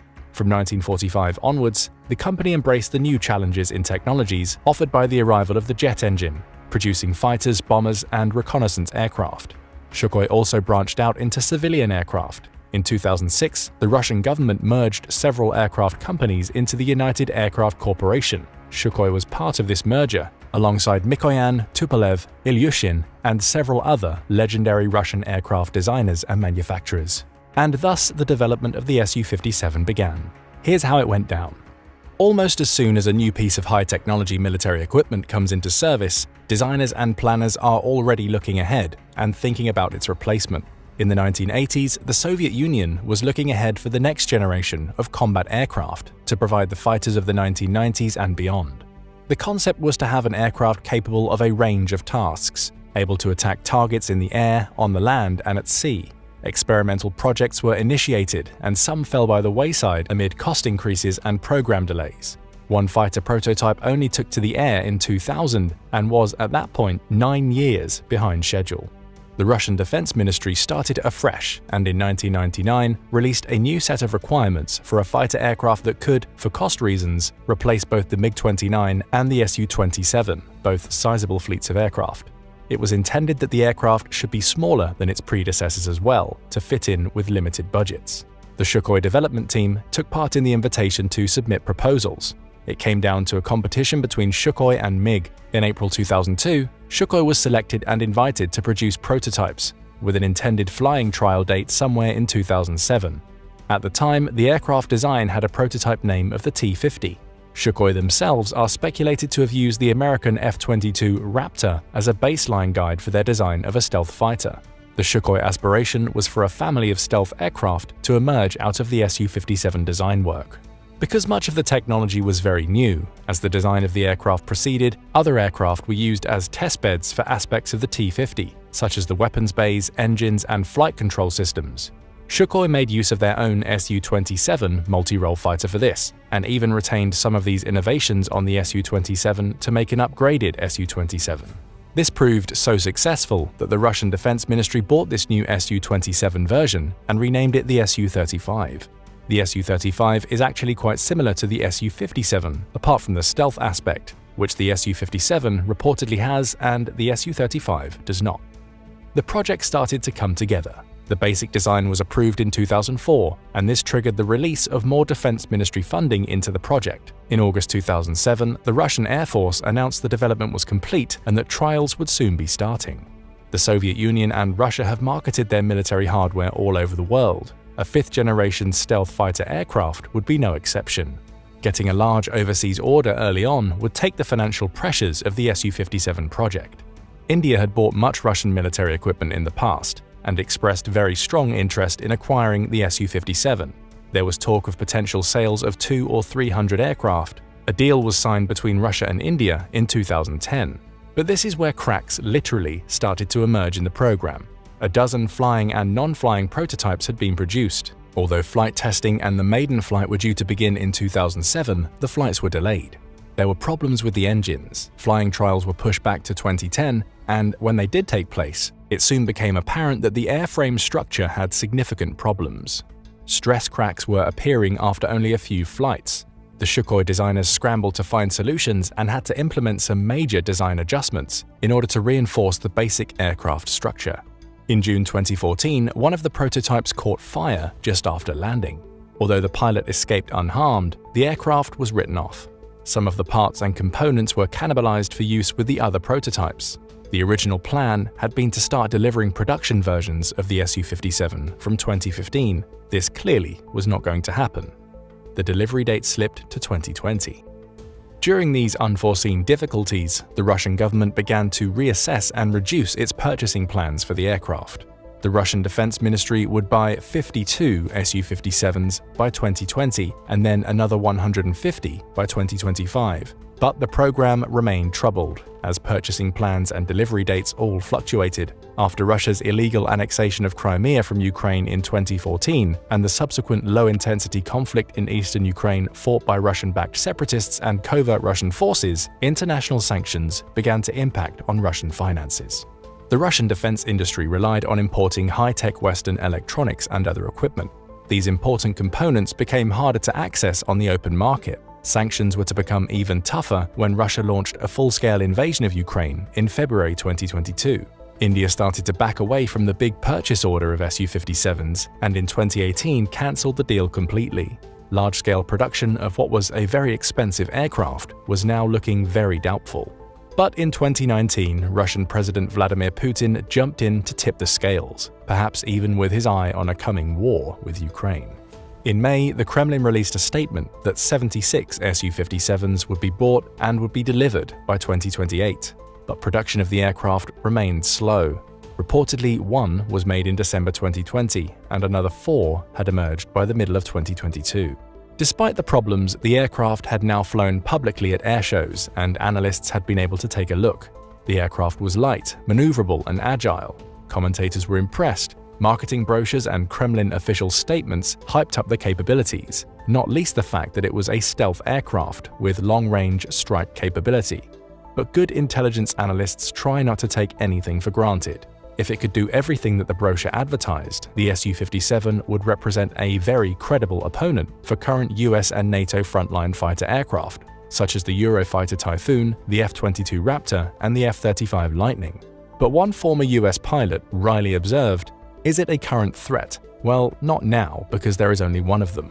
Another ex-pilot observing the smooth takeoff and acrobatics of an Su-57 at an airshow was impressed but slightly dismissive of the fancy aerial display designed primarily to please the tourists. He was more interested in how the aircraft would perform with a full load of fuel and a heavy payload of weapons. Despite Putin's apparent faith in the aircraft, on December 24, 2019, the first official production-grade aircraft crashed while being delivered to an airbase. The pilot ejected and survived. The cause is unclear, but is believed to have been some form of control system malfunction. So what sort of capabilities have been advertised for the Su-57? The aircraft stats look impressive, reporting a speed of Mach 2 to 2.1 and a ceiling of 20,000 meters. A high fuel carrying capacity appears to give it a much longer range, 1,500 kilometers, just under 1,000 miles, than its Su-27 counterpart. It also has the option to fit an extendable refueling probe to further increase the range. Later production models are intended to receive a newly designed engine, the Isdalai 30, to deliver more power and performance. The Su-57 is capable of supercruise, maintaining flight speeds beyond Mach 1 without having to use high-fuel expensive afterburners. The Su-57 has 6 radars to enhance pilot situational awareness. The N036 Bielka radar has a range of 400 kilometers. The F-16, about to be received by Ukraine, only has a range of 300 kilometers. It can carry many different permutations of weapon types, missiles, cruise missiles, and bombs, enabling it to strike at ground, sea, and air targets. A GSH 30mm automatic cannon provides a small anti-air or air-to-ground attack capability. Apparently, hypersonic missiles are being designed with the Su-57 in mind. The infrared search and tracking system can handle multiple targets. But let's spend a little bit of time thinking about the main selling point for the Su-57, its stealth capability. Inevitably, these specialist skills are closely guarded state secrets, but we can make a few observations. A stealth aircraft is simply an aircraft that has been designed to make it harder for radar to hit the aircraft and bounce back to the radar receiver and produce a ping or a blip on the radar screen. This can be achieved with several careful shaping features to the plane's outline. The Su-57 aircraft has incorporated many measures indicative of stealth capability. The wing and control surfaces are carefully shaped and angled. For stealth missions, the weapons are carried in 4 internal weapons bays, rather than hanging off the outside of the aircraft, which would make the aircraft more radar visible. Large parts of the aircraft surface are treated with radar-absorbing material, RAM. A key search and track sensor faces backwards when not in use, with the forward edge treated with RAM. The pilot canopy has been prepared with a metal oxide coating to reduce the radar profile. Extra care has been paid to every aspect of the assembly of the aircraft. Every rivet has to be flush with the fuselage or otherwise concealed. When assessing an aircraft's stealth capability, the experts talk of a radar cross-section. They mean what aircraft profile is visible to a radar system. By one estimate, the Su-57's radar cross-section, or RCS, is 30 times smaller than that of the Su-27. But some Western analysts suggest that although the frontal radar cross-section may be reasonably effective, the profile from the rear looks to be less well concealed. This would mean that it's probably harder to pick up on the radar if it's coming straight at you, but it might be more visible from the side or the rear. A crucial selling point for military hardware is whether you can point to a credible track record of military success. The Su-57 does not have this. Or does it? It's actually quite difficult to give a definitive answer. The Russian Defense Ministry has claimed that the Su-57 has been used in action in Syria and in Ukraine. This is hard to verify, but let's take a look at what we do know. Our journey begins in Syria. In late February of 2018, two Su-57s reportedly landed at the Khmeimim military airbase on Syria's Mediterranean coastline. Khmeimim is directly adjacent to the Bashar al-Assad International Airport and, since 2015, has been effectively handed over to the Russians as part of their military operation in support of the Assad regime. It's well defended by Russian military personnel and air defense systems, and is a key logistics and accommodation node for Russian forces. The base has come under attack from shelling and drones in 2018. The Su-57s came accompanied by other aircraft, including Su-25s and 35s. Depending on the route taken, this could have been a flight of 1,000 kilometers or so, providing a good flight trial in its own right. It's possible that another couple of Su-57s also arrived at Khmeimim a few days later. What the Su-57s did there is unclear. It may simply have been a public relations exercise to demonstrate Russian capabilities and global reach. The aircraft were only there for a few days. After they departed, the Russian government made reference in March to Su-57 combat trials in Syria and claimed on 25th of May that an Su-57 had fired a cruise missile in combat. Later that year, the Russian Defense Ministry released footage of the Su-57s in flight and stated that 10 flights had taken place. It seems highly likely that the Su-57s dipped their toes into the Syrian conflict, but overall, this looks more like a PR stunt than a serious military deployment. Okay, but what about Ukraine? Russian claims that the Su-57 has been active during the invasion of Ukraine have been more persistent, but equally difficult to prove. Although it might seem a bit of a no-brainer that the Russian military would want to use their best aircraft in a large-scale war on their border, using the Su-57 over Ukraine would be fraught with military and reputational dangers. According to estimates, there are perhaps 10 to 15 Su-57 aircraft in total. It's fair to assume that not all of these would be operationally ready at any one point in time. This amounts to a very small potential strike force, and one that could not realistically afford to lose more than one or two in combat. Multiple Russian sources started claiming that the Su-57 was used in action during the war, from 2 or 3 weeks after the start of the invasion. On 22nd of June 2022, Russian state media referred to the Su-57 combat operations in relation to Ukraine. On the 5th of November 2023, Russian media claimed that the Su-57s had been active over Luhansk, a region of Russian-controlled eastern Ukraine. Perhaps more credibly, the British Ministry of Defence Intelligence Group have assessed that the Su-57 has almost certainly been used in the war. Okay, so what could this mean? The Russian Air Force has suffered catastrophic losses during its invasion of Ukraine. According to plausible estimates, well over 300 aircraft from a Russian Air Force operational strength pre-war of around 900 aircraft. The Ukrainian air defense system has greatly improved during the conflict and now presents a very effective shield against Russian aerial encroachment. This looks likely to have caused the Russian Air Force to limit the amount of aircraft it risks to actually fly over Ukrainian territory. It is likely that US and NATO intelligence-gathering aircraft operating over NATO or international airspace in Eastern Europe are scooping up as much information as possible regarding Russian air deployment activities and operations and relaying this to the Ukrainian Defense Ministry. Many Russian air attacks are now conducted from Russian aircraft firing long-range missiles from Russian airspace. But even this does not make them entirely safe. Ukrainian air defense weapons include the Patriot, which has a range of 50 to 100 miles. Drones and other missiles also put Russian aircraft at risk on their bases inside Russia. So it's likely that Russia is remaining highly cautious with the Su-57 over Ukraine, not wishing to overplay their hand and expose it to undue risk. From what we've seen so far, the Su-57 is being used to undertake just enough aerial activity to be able to claim operational experience, but not enough to use it in a serious way that might knock out key Ukrainian military targets by using its stealth capability. If an Su-57 crashed in Ukraine, it would be a major propaganda blow for Russia and potentially a rich source of technological and tactical intelligence information made available to the Ukrainians and their Western allies. The views from the Ukrainian military suggest they certainly do not rule out the possibility that the Su-57 has been deployed in some way. One Ukrainian colonel observed that it's hard to identify specific aircraft types from the radar screen. The Su-25 and Su-35 can conduct similar non-stealth attacks with a similar profile. The colonel may know a little more than he's letting on. Perhaps the only real proof that a Russian stealth fighter was operating over Ukraine would be if a Ukrainian ground target suddenly exploded and the Ukrainians were at a complete loss to explain who had done it. That would be the perfect demonstration of a stealth attack. Conversely, however, if a Russian stealth attack was seen on the radar and easily intercepted, the Su-57's credibility would be instantly blown. So the question is, does Mr. Putin feel lucky? One thing's for sure, it's been a troubled path for Sukhoi's 5th-generation stealth fighter, and unfortunately for Russia's Su-57 program, it looks to be having very similar problems to the Russian T-14 next-generation main battle tank program, which we covered in one of our previous episodes.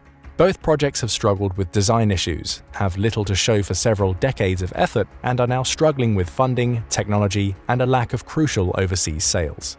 There are very few, only handfuls really, of the equipment known to be in existence, and no convincing demonstrations that either the aircraft or the tank are operationally ready in any meaningful sense. But work is still ongoing. Sukhoi is developing an Su-57 upgrade, known as the Su-57M. Flight trials of the Su-57M reportedly took place in 2022. There has been talk of a smaller naval version capable of landing on an aircraft carrier, but Russia does not have a viable carrier force at present. Perhaps of more immediate interest, in July 2021 there was reporting that a 2-seater variant of the Su-57 was being built. This was described as a training version, but also something that might provide for a weapons officer to operate unmanned aerial vehicles or drones. Drone technology is causing something of a revolution in military affairs, due in large part to the innovations emerging from the Ukrainian battlefield. This is definitely something to keep an eye on.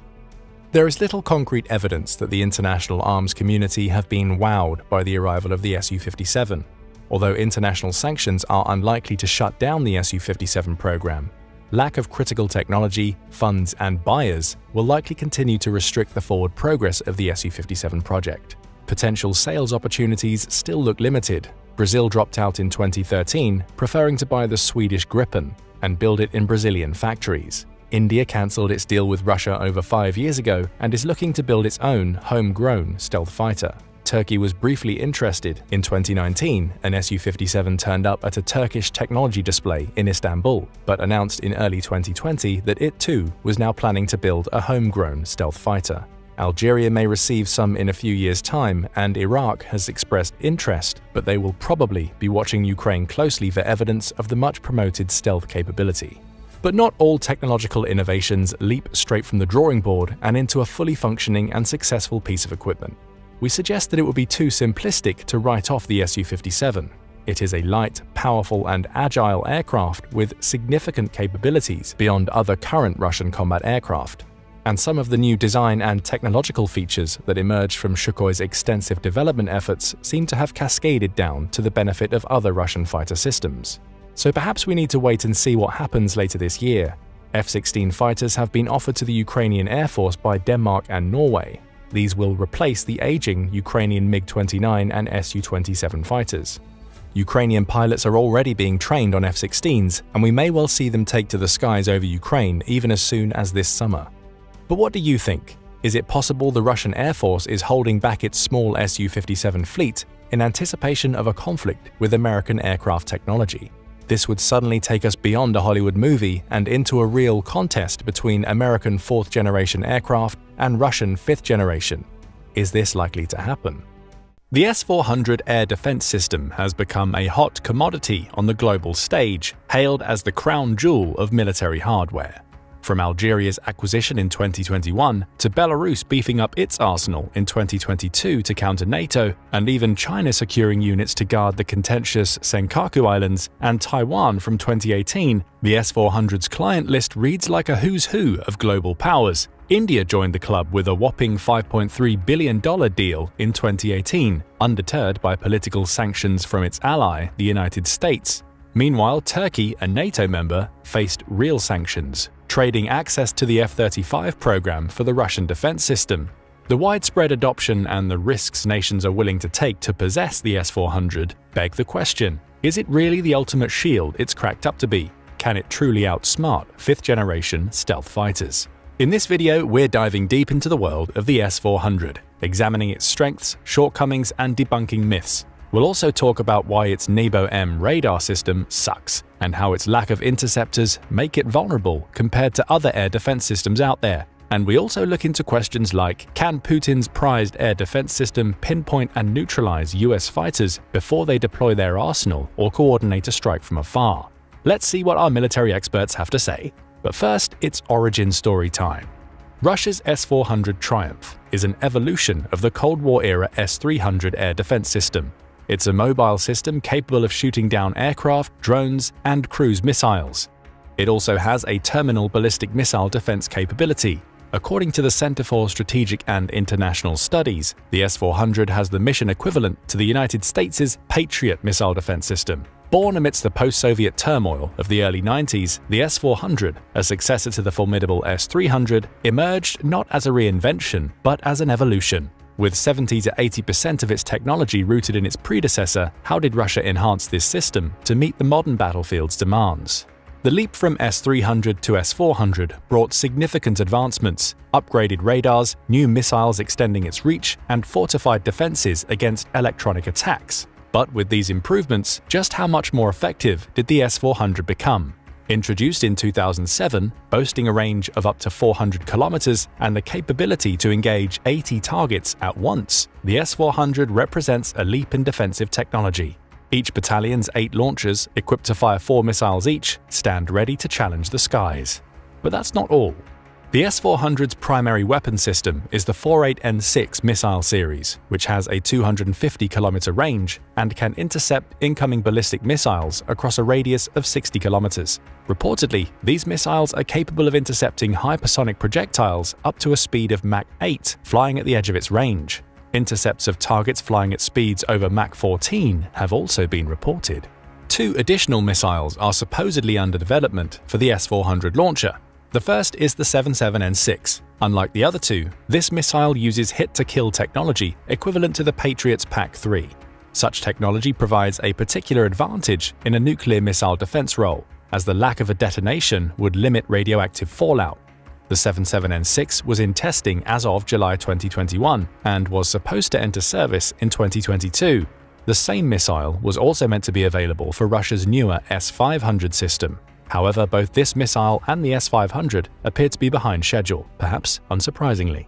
The third missile supposedly in the S-400's arsenal is the 40N6. This projectile is supposed to bring the S-400's range up to 400 kilometers.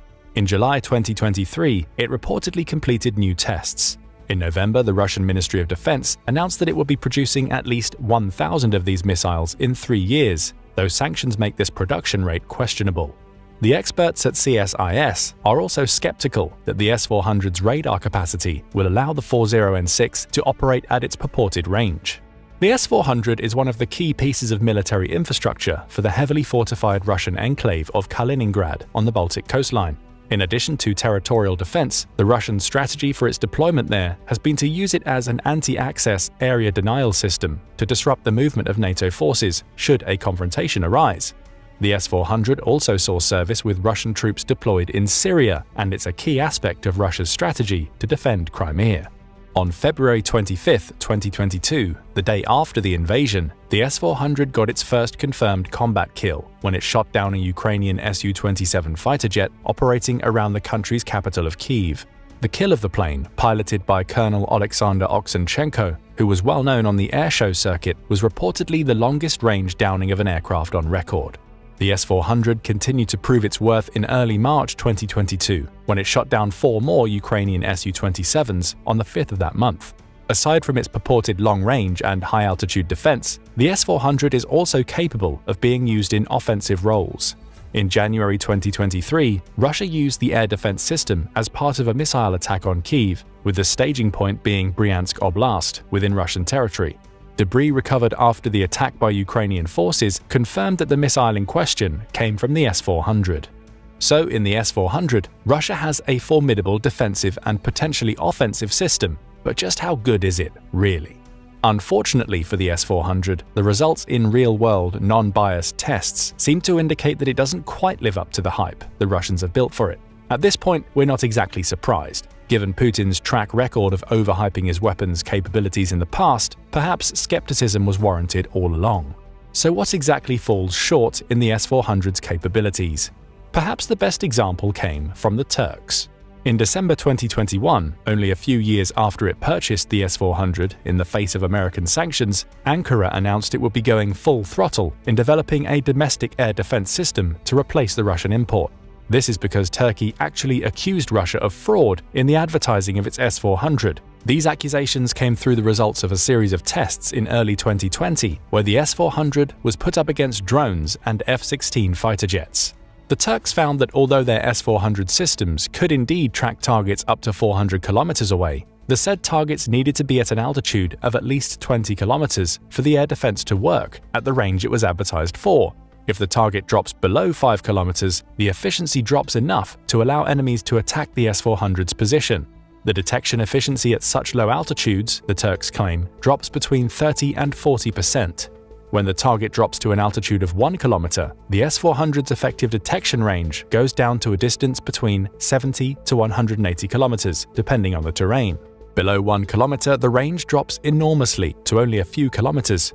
In other words, the S-400's range is highly dependent on terrain, weather conditions, and the altitude of a target. The Turks say that low-altitude missiles and loitering munitions are therefore highly effective against the S-400.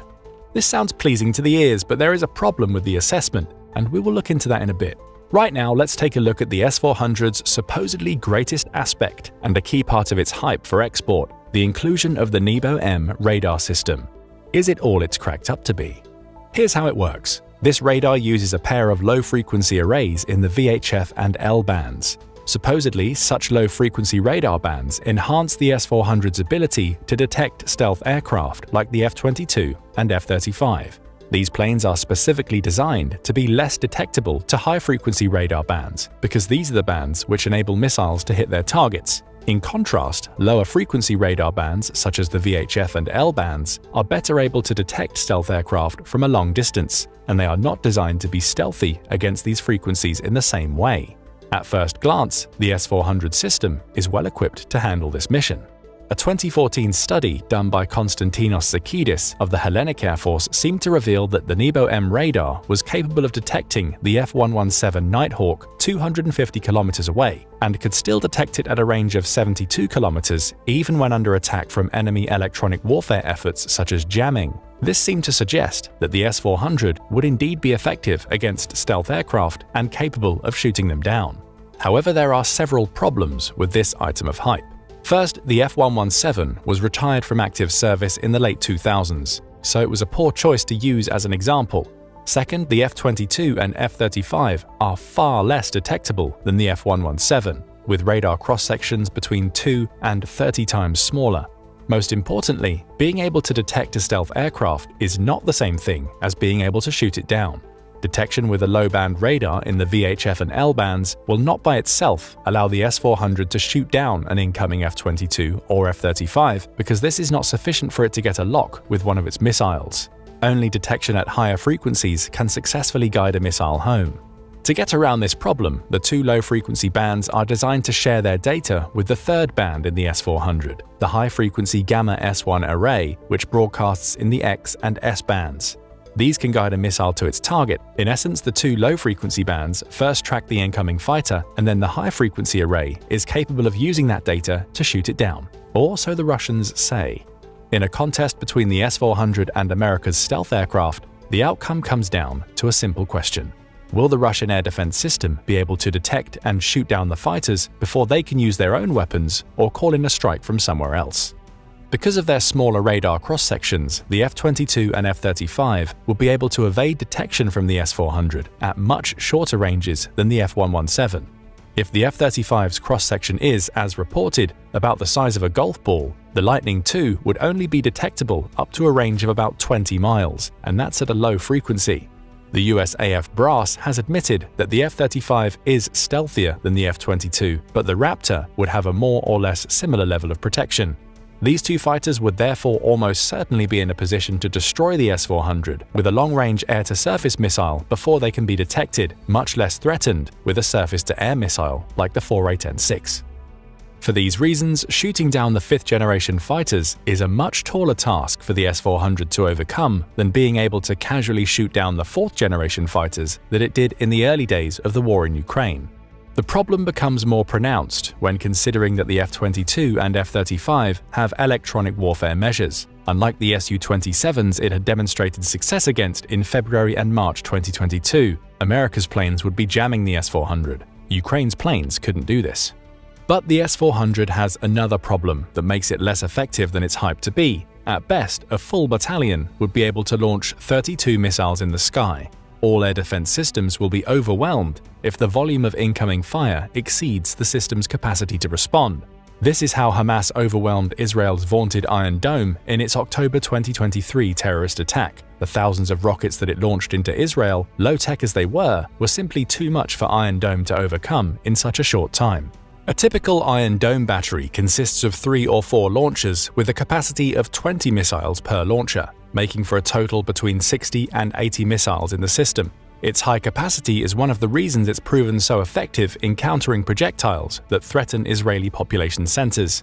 The American-Norwegian NASAMS is another air defense system with a high payload capacity. A typical NASAMS-2 battery consists of 12 launchers, each of which has 6 missiles apiece, meaning that it can have 76 interceptors on standby.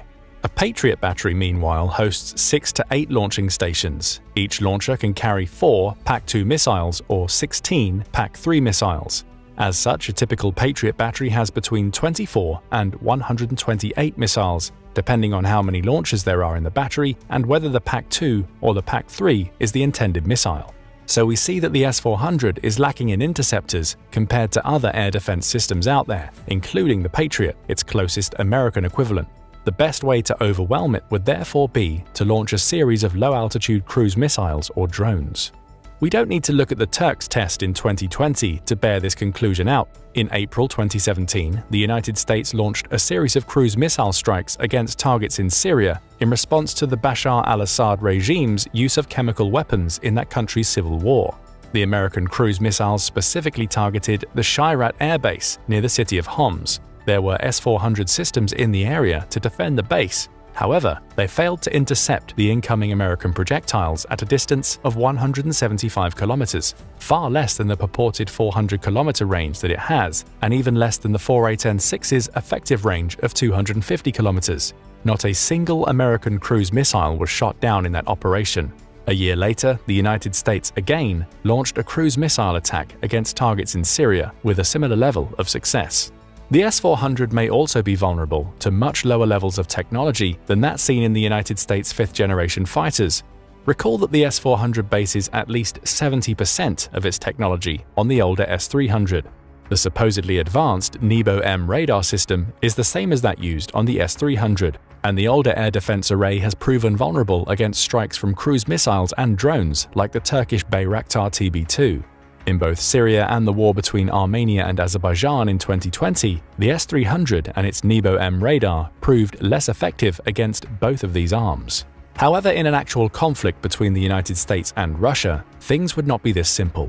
The S-400 is at its best when it's part of an integrated air defense network with other assets like AWACS planes. The Turks did not use its S-400 system in this way during their tests, so its less than perfect results for them might not have been surprising. The same goes with the Syrians in 2017.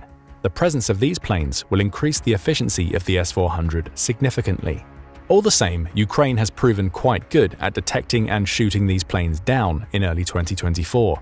Russia has lost 2 of its 9 modernized operational A-50 AWACS planes to Ukrainian air defense missiles. In an air environment against an adversary like the United States, with even longer-range missiles and almost certain air superiority, if not air dominance, these planes would have a much harder time operating unimpeded, especially when the USAF can deploy the coming AIM-260 JATM in large numbers by the end of the decade.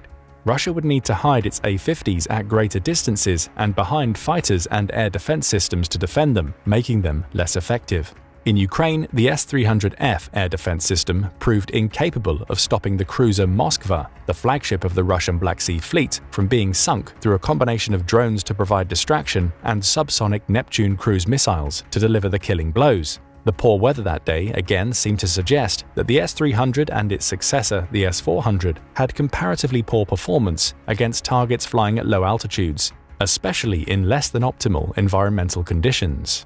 The S-400 has had other problems in Ukraine. On August 23, 2023, an S-400 system defending Crimea mysteriously went up in flames near the village of Olenivka, on the peninsula's westernmost point. It was not clear what exactly caused the explosion, though experts suspected that a long-range air-launched Storm Shadow cruise missile provided by the British and French was responsible for the incident. It's also possible that the strike could have come from a Neptune or Harpoon anti-ship missile modified to hit targets on land, although this was less likely. Either way, even in the presence of a more integrated air defense network, the S-400 proved incapable of defeating a Ukrainian precision missile strike. According to the Oryx blog, Russia has lost 1 command post for an S-400, 1 5P-85T2 launcher, 5 5P-85SM201 launchers, 1 92N6A radar station for the S-400, and 1 support truck for the air defense system as of March 7, 2024. All of these have been destroyed.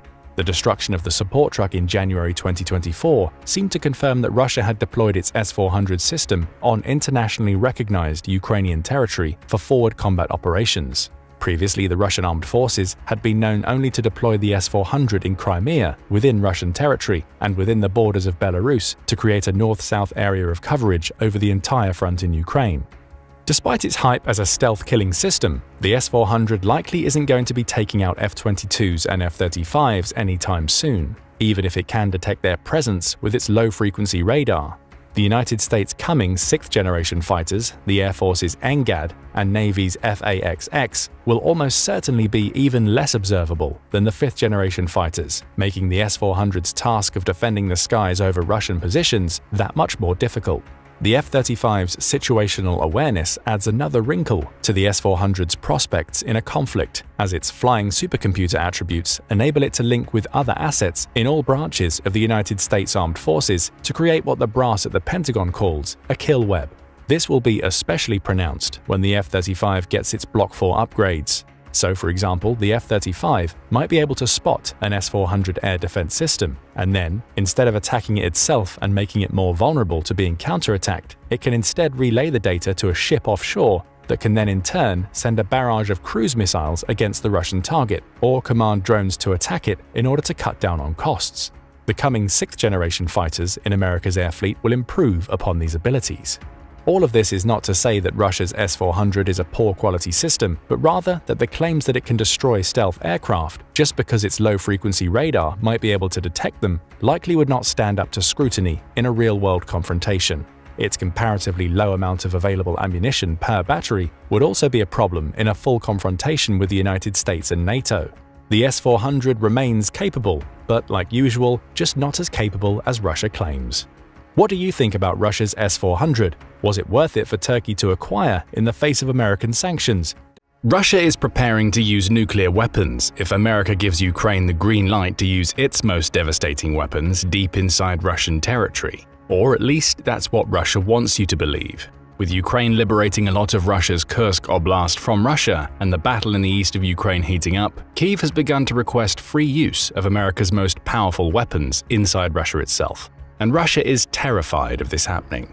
On August 27th, the Kremlin made the announcement that it was clarifying the wording of its doctrine on the use of nuclear weapons, allegedly to give more, quote, clarity. This announcement came as Ukraine seems to have reached the limit of exploitation in its invasion of the Kursk Oblast, launched new incursions into Belgorod, and has been pressuring international allies to give it the green light to strike at military targets deep inside Russia.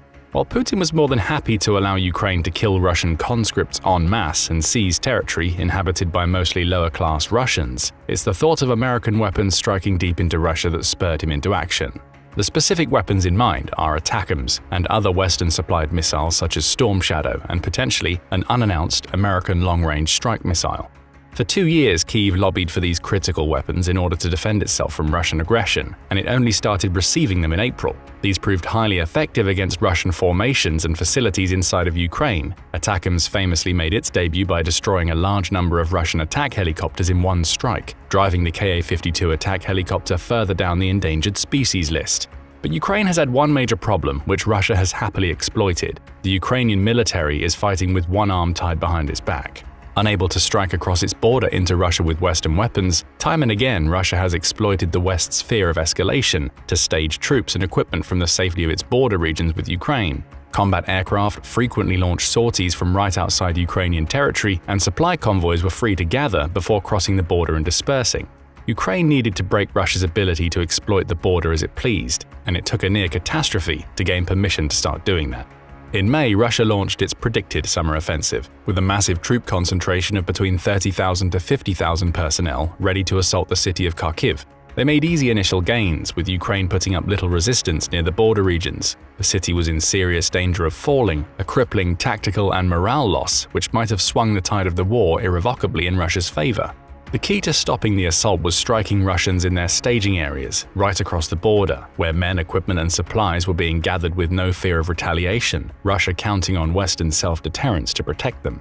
In a move that surprised the world, President Biden secretly gave the green light for use of American weapons in the border regions, expanding their use to any area near the Russian-Ukrainian border being used to mass troops or stage equipment. This has hard limits, and Ukraine couldn't strike deep into the Russian rear as it needed in order to win the war, but it was a start. In one blistering barrage, hundreds of GMLRS rockets smashed into Russian formations. ATACMS missiles did the job they were originally designed to do: deliver 472 pounds, 214 kilograms of high-explosive democracy right on top of Russian heads, inside Russian territory.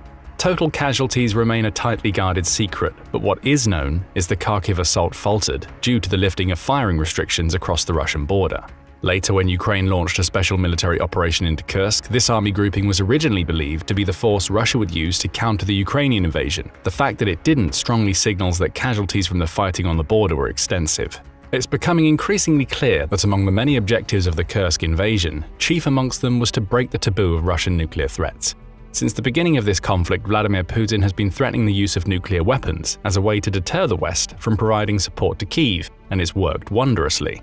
For over 2 years now, Western leaders have carefully deliberated each and every bullet sent to Ukraine, weighing its military value versus the risk of making Putin mad and him lobbing a nuke at someone. Heavy restrictions were placed on Ukraine's use of Western arms, and physical limits were even made via modifications to some weapons to keep Ukraine from firing them deep into Russia. Meanwhile, Russia was, and continues to be, free to use North Korean and Iranian ballistic missiles and drones anywhere in Ukraine that it wants to.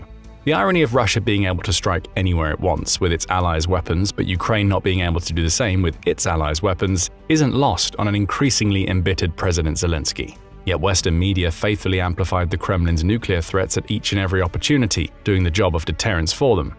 Even now, with the ultimate taboo broken, the West continues to debate if Ukraine should be allowed to use Western weapons inside of Russia, taking out supply depots and airfields deep behind the front lines that it needs to if it's actually going to win the war. Right on cue, Russian President Vladimir Putin once again rattled the nuclear saber, with announcements via Russia's foreign minister and Slavic Uncle Lurch, Sergei Lavrov, that Russia would be clarifying the wording on its nuclear doctrine. Unless that clarification is, we won't use nuclear weapons because we know the West has better ones, and theirs probably all work because Private Conscriptovich didn't steal all the copper wiring out of them, then this is once again another bit of fear-mongering. Or is it? Could Russia actually be ready to use nuclear weapons, and why hasn't it yet?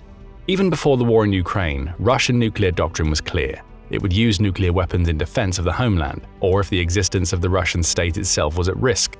This is very unambiguous, and part of why the West has taken over 2 years and hundreds of thousands of Ukrainian casualties to warm up to the idea of allowing strikes into Russian territory. With the invasion of Kursk, though, many are wondering where the Russian nuclear response is, or if it might come at all.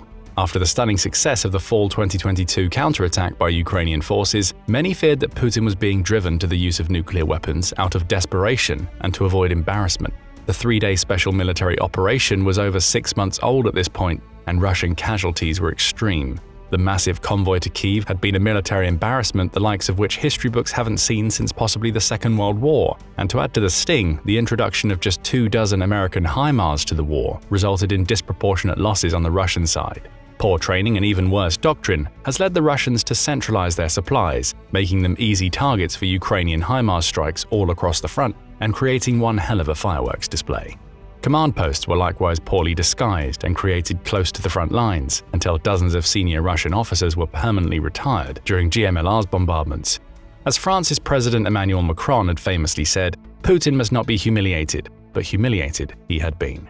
The world braced for the worst. Unable to cope with even a tiny number of advanced NATO weapon systems, it was widely feared that Putin would reach out in desperation for the use of tactical nuclear weapons. These strikes would have little military value given how low the yield and how widely dispersed Ukrainian forces were. Russia would have to lob dozens of them to achieve any significant battlefield effect.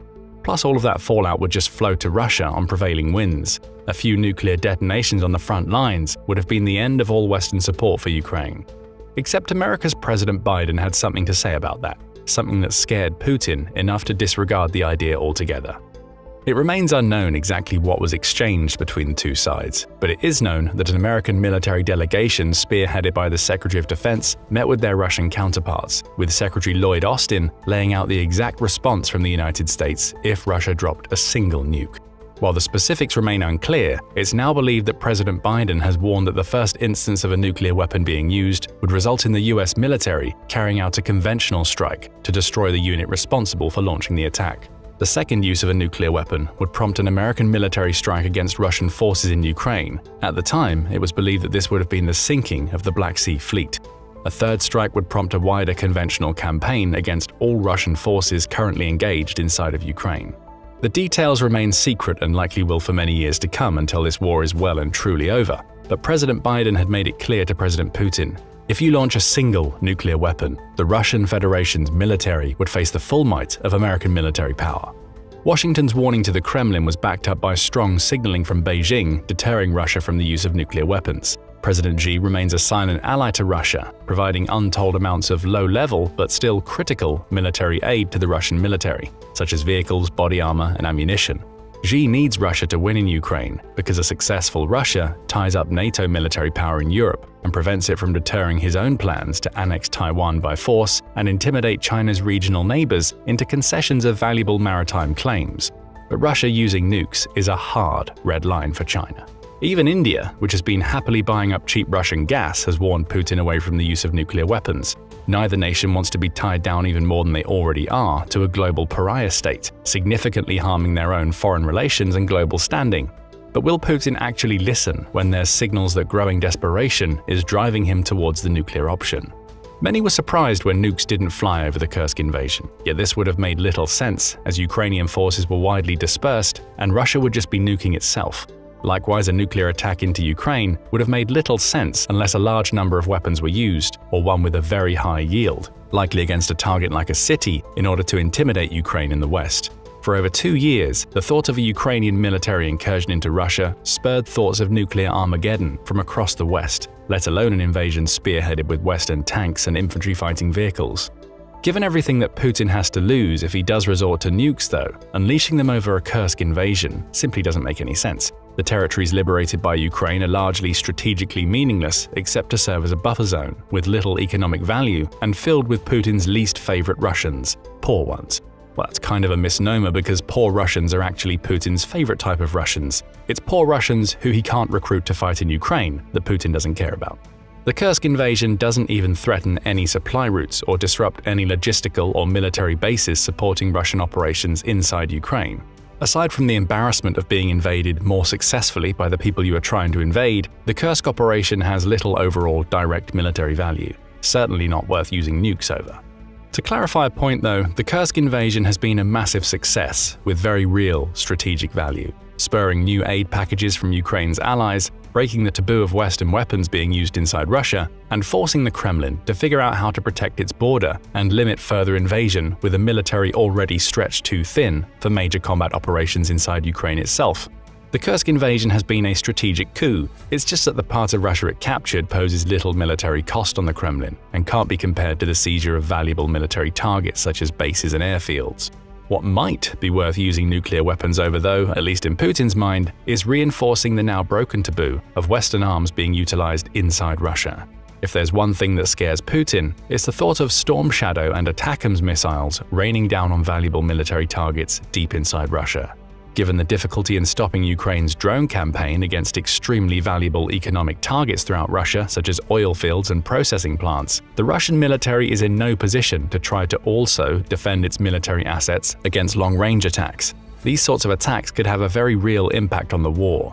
While Ukrainian drones have caused damage to Russian aircraft, a volley of ATACMS packing thousands of pounds of good old-fashioned American high explosive could significantly degrade Russia's fleet of strategic aircraft. What aircraft survive would be forced to launch operations from even further away to keep them out of the reach of Western weapons.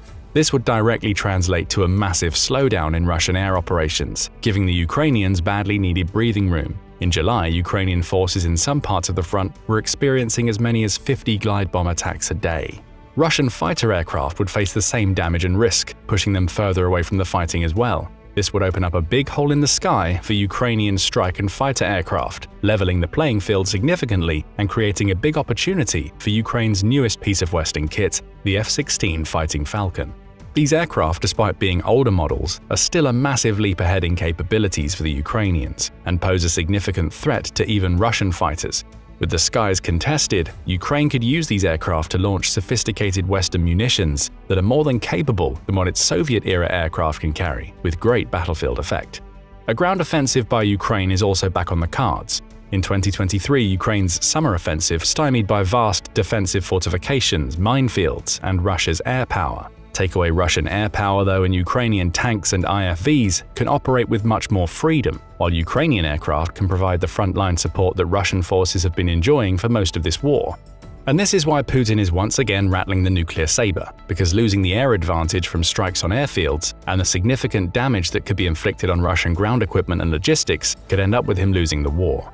Even worse, massive strikes deep inside Russia would bring the war home to the average Russian in a way that the small-scale drone campaign, even if very successful, simply can't. This threatens to further sway support from a population that is already reaching high levels of war weariness and disillusionment in Putin's promises. But will Putin cross this hard red line? Almost certainly not. If Putin truly intended to use nuclear weapons, then he would simply do so. The latest announcement by Sergei Lavrov that Russia's nuclear doctrine was being clarified is simply another attempt to scare the West. Russia is very much the boy who cried nuke, another example of, no guys, this time, I'm for real, and the type of behavior you'd expect from a schoolyard bully backed up into a corner.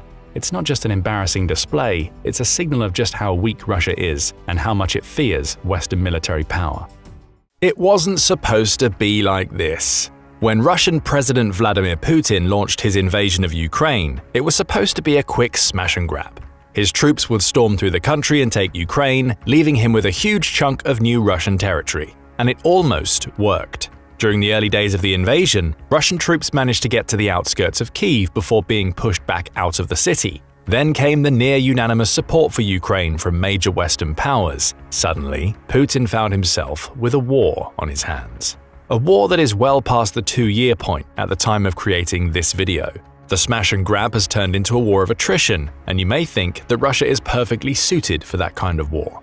It has the second most powerful military in the world, and it can keep throwing soldiers and equipment at Ukraine until Kyiv finally has to surrender to the might of Putin.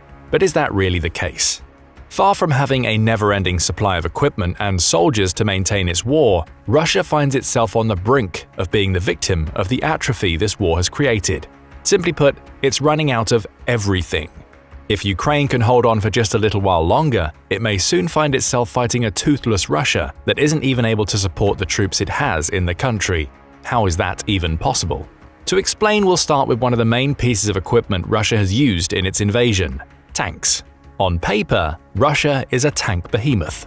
According to Global Firepower, which releases annual rankings of 145 military nations in order of their strength in an array of departments, no other country has more tanks than Russia. It's believed to have a stock of 14,777, with 10,344 of those tanks being combat-ready. Naturally, you might assume that would mean that it can keep driving more and more tanks into Ukraine, no matter how many the Ukrainians have taken out. That's until you start to look into the numbers.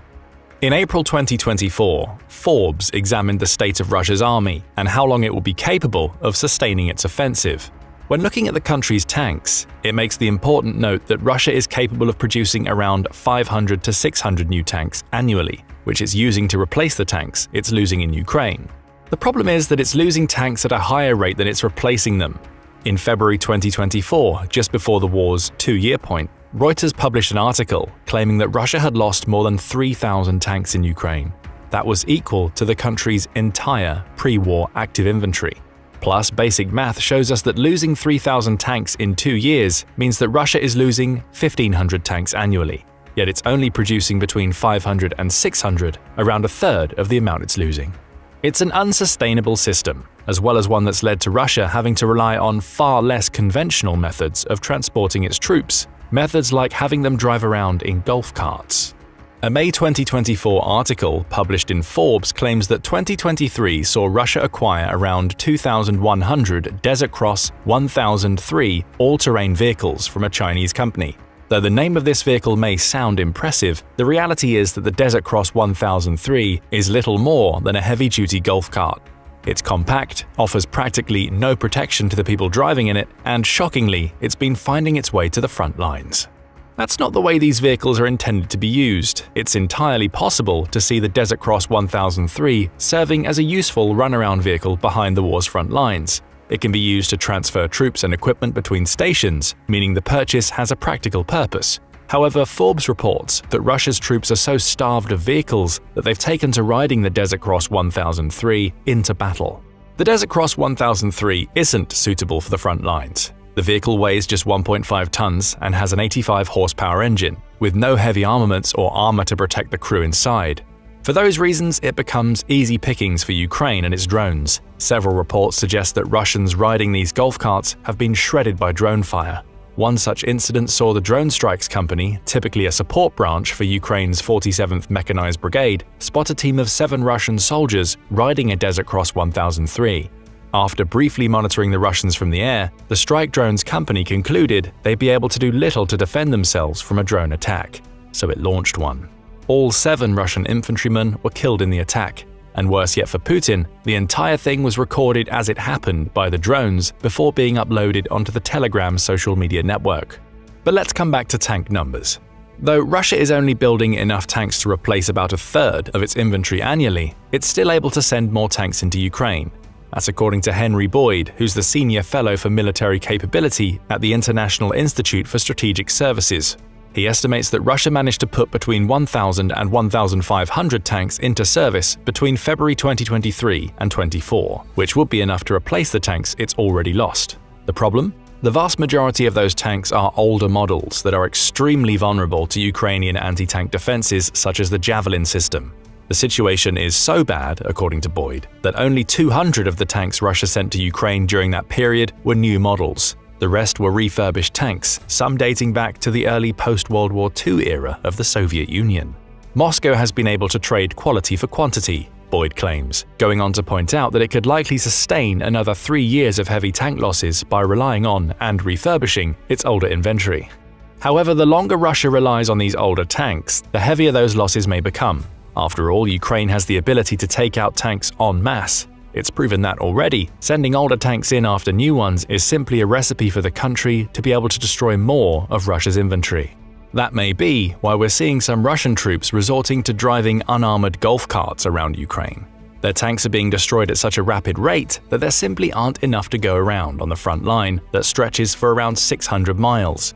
Still, perhaps it's not quite accurate to say that Russia is running out of tanks. It still has plenty of Soviet-era tanks, such as T-60s, in its stockpile. Instead, it's more accurate to say that Russia is running out of modern tanks that can actually be effective on the battlefield, forcing it to rely on older and outdated models that are becoming increasingly easy pickings for Ukraine. Of course, having to dig deep into these stockpiles also creates a problem for Russia in the future. If it wins the war in Ukraine and then decides to turn its attention to another country, such as Macedonia, it will need to spend years replenishing its tank supplies before it can launch another assault in the same vein as the one it's launched in Ukraine. We see a similar situation with Russia's armored vehicles. According to the IISS, Russia lost more than 3,000 armored fighting vehicles between February 2023 and February 2024, bringing its total losses during the war up to 8,800. That means it's losing vehicles at a rate of around 4,400 annually, leading to an even higher attrition rate than it's seeing with its tanks. On the surface, this should be a problem for Russia, at least if figures produced by London's Royal United Services Institute, or RUSI, are to be believed. It points out that Russia is creating around 4,500 armored vehicles per year, which is just about enough to make good on the losses it's experiencing on the Ukrainian front lines. A pair of RUSI analysts, Nick Reynolds and Jack Watling, even point out that this rate of armored vehicle manufacture has the Kremlin believing that it can sustain the current rate of attrition through 2025. But there's a catch. Much like Russia's tanks, the supposedly new armored vehicles being sent into Ukraine aren't new at all. The RUSI estimates that around 80% of them are simply older armored vehicles, many again dating back to the Soviet era, that have simply been given a quick refurbishment and modernization before being pushed out onto the front lines. That approach is working right now. Enough of Russia's older vehicles are in good enough states of repair that they can be quickly turned around and sent to Ukraine. The problem will come as the war moves deeper into 2024, as the RUSI analysts point out. The number of systems held in storage means that while Russia can maintain a consistent output through 2024, it will begin to find that vehicles require deeper refurbishment through 2025. In other words, burning through Cold War-era stock can only get Russia so far, with its heavy vehicle losses forcing it to turn to older and older armored vehicles, all of which need much more work to bring them up to an acceptable standard than the ones the country is sending out now. Worst of all for Russia, according to the RUSI analysts, it will have exhausted most of its available armored vehicle stocks by 2026. RUSI isn't the only organization making this claim. In early 2024, the Estonian Defense Ministry also suggested that Russia is relying far too heavily on its old war stocks, preferring to refurbish what it already has rather than building new armored vehicles. The Estonian analysis examined satellite imagery to come up with rough numbers for the amounts of Russian armored vehicles that have been destroyed, are currently active, or are in storage. Their conclusion? The same as RUSI's. Russia's armored vehicle reserves will run dry at some point in 2025 or 26. The seemingly obvious solution to this problem is to build more armored vehicles. But it's here where Russia will see the sanctions placed against it by so many Western nations come to bear. Refurbishing an older vehicle requires a little metalwork, replacement of an engine, a modernization of a radio. In some cases, the vehicle may also see upgrades to its optics and armor, but that's hardly a given. The point is that Russia can minimize its use of resources to make those refurbished vehicles combat capable. Building from scratch is far more difficult. Not only does it require more materials, but Russia would also have to dedicate more labor to building new armored vehicles.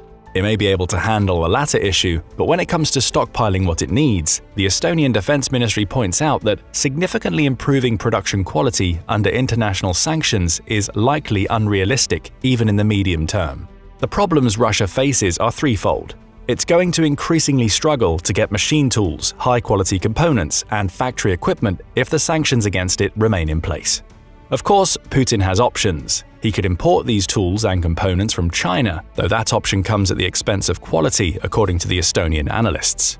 And even that may be not as strong an option in mid-2024 as it was during the earlier months of the war. As Reuters reported in April 2024, the United States has repeatedly threatened to extend its sanctions on Russia to China. Beijing has taken that threat seriously. The country's biggest banks are now pulling back from financing transactions related to Russia, forcing many Chinese companies that still want to do business with Russia to go underground. Smaller banks that may be able to pass under the American radar, along with cryptocurrency, are becoming the go-to methods of receiving payments for these companies. But that in itself presents a problem for Russia. It means that the country can no longer make smooth transactions with China. It has to delay by using workarounds and unofficial channels. So even if Russia is able to build a stockpile of vehicle components and factory tools thanks to China, it's likely going to receive them at a slower rate than it would like. Plus, there are questions as to whether the required quality will be there when those parts arrive. The Estonian analysts say all of this adds to Russia likely being incapable of scaling up or expanding armored vehicle production beyond the levels it currently sits. RUSI agrees, with Reynolds and Watling writing in their report that this will necessarily mean a significant decrease in vehicles delivered to the military. A decrease that leads to situations like those where Russian troops are being forced to drive around in unprotected golf carts on the front lines. There is one caveat to Russia's armored vehicle conundrum. Ukraine has to keep the pace that it set during the first 2 years of the war.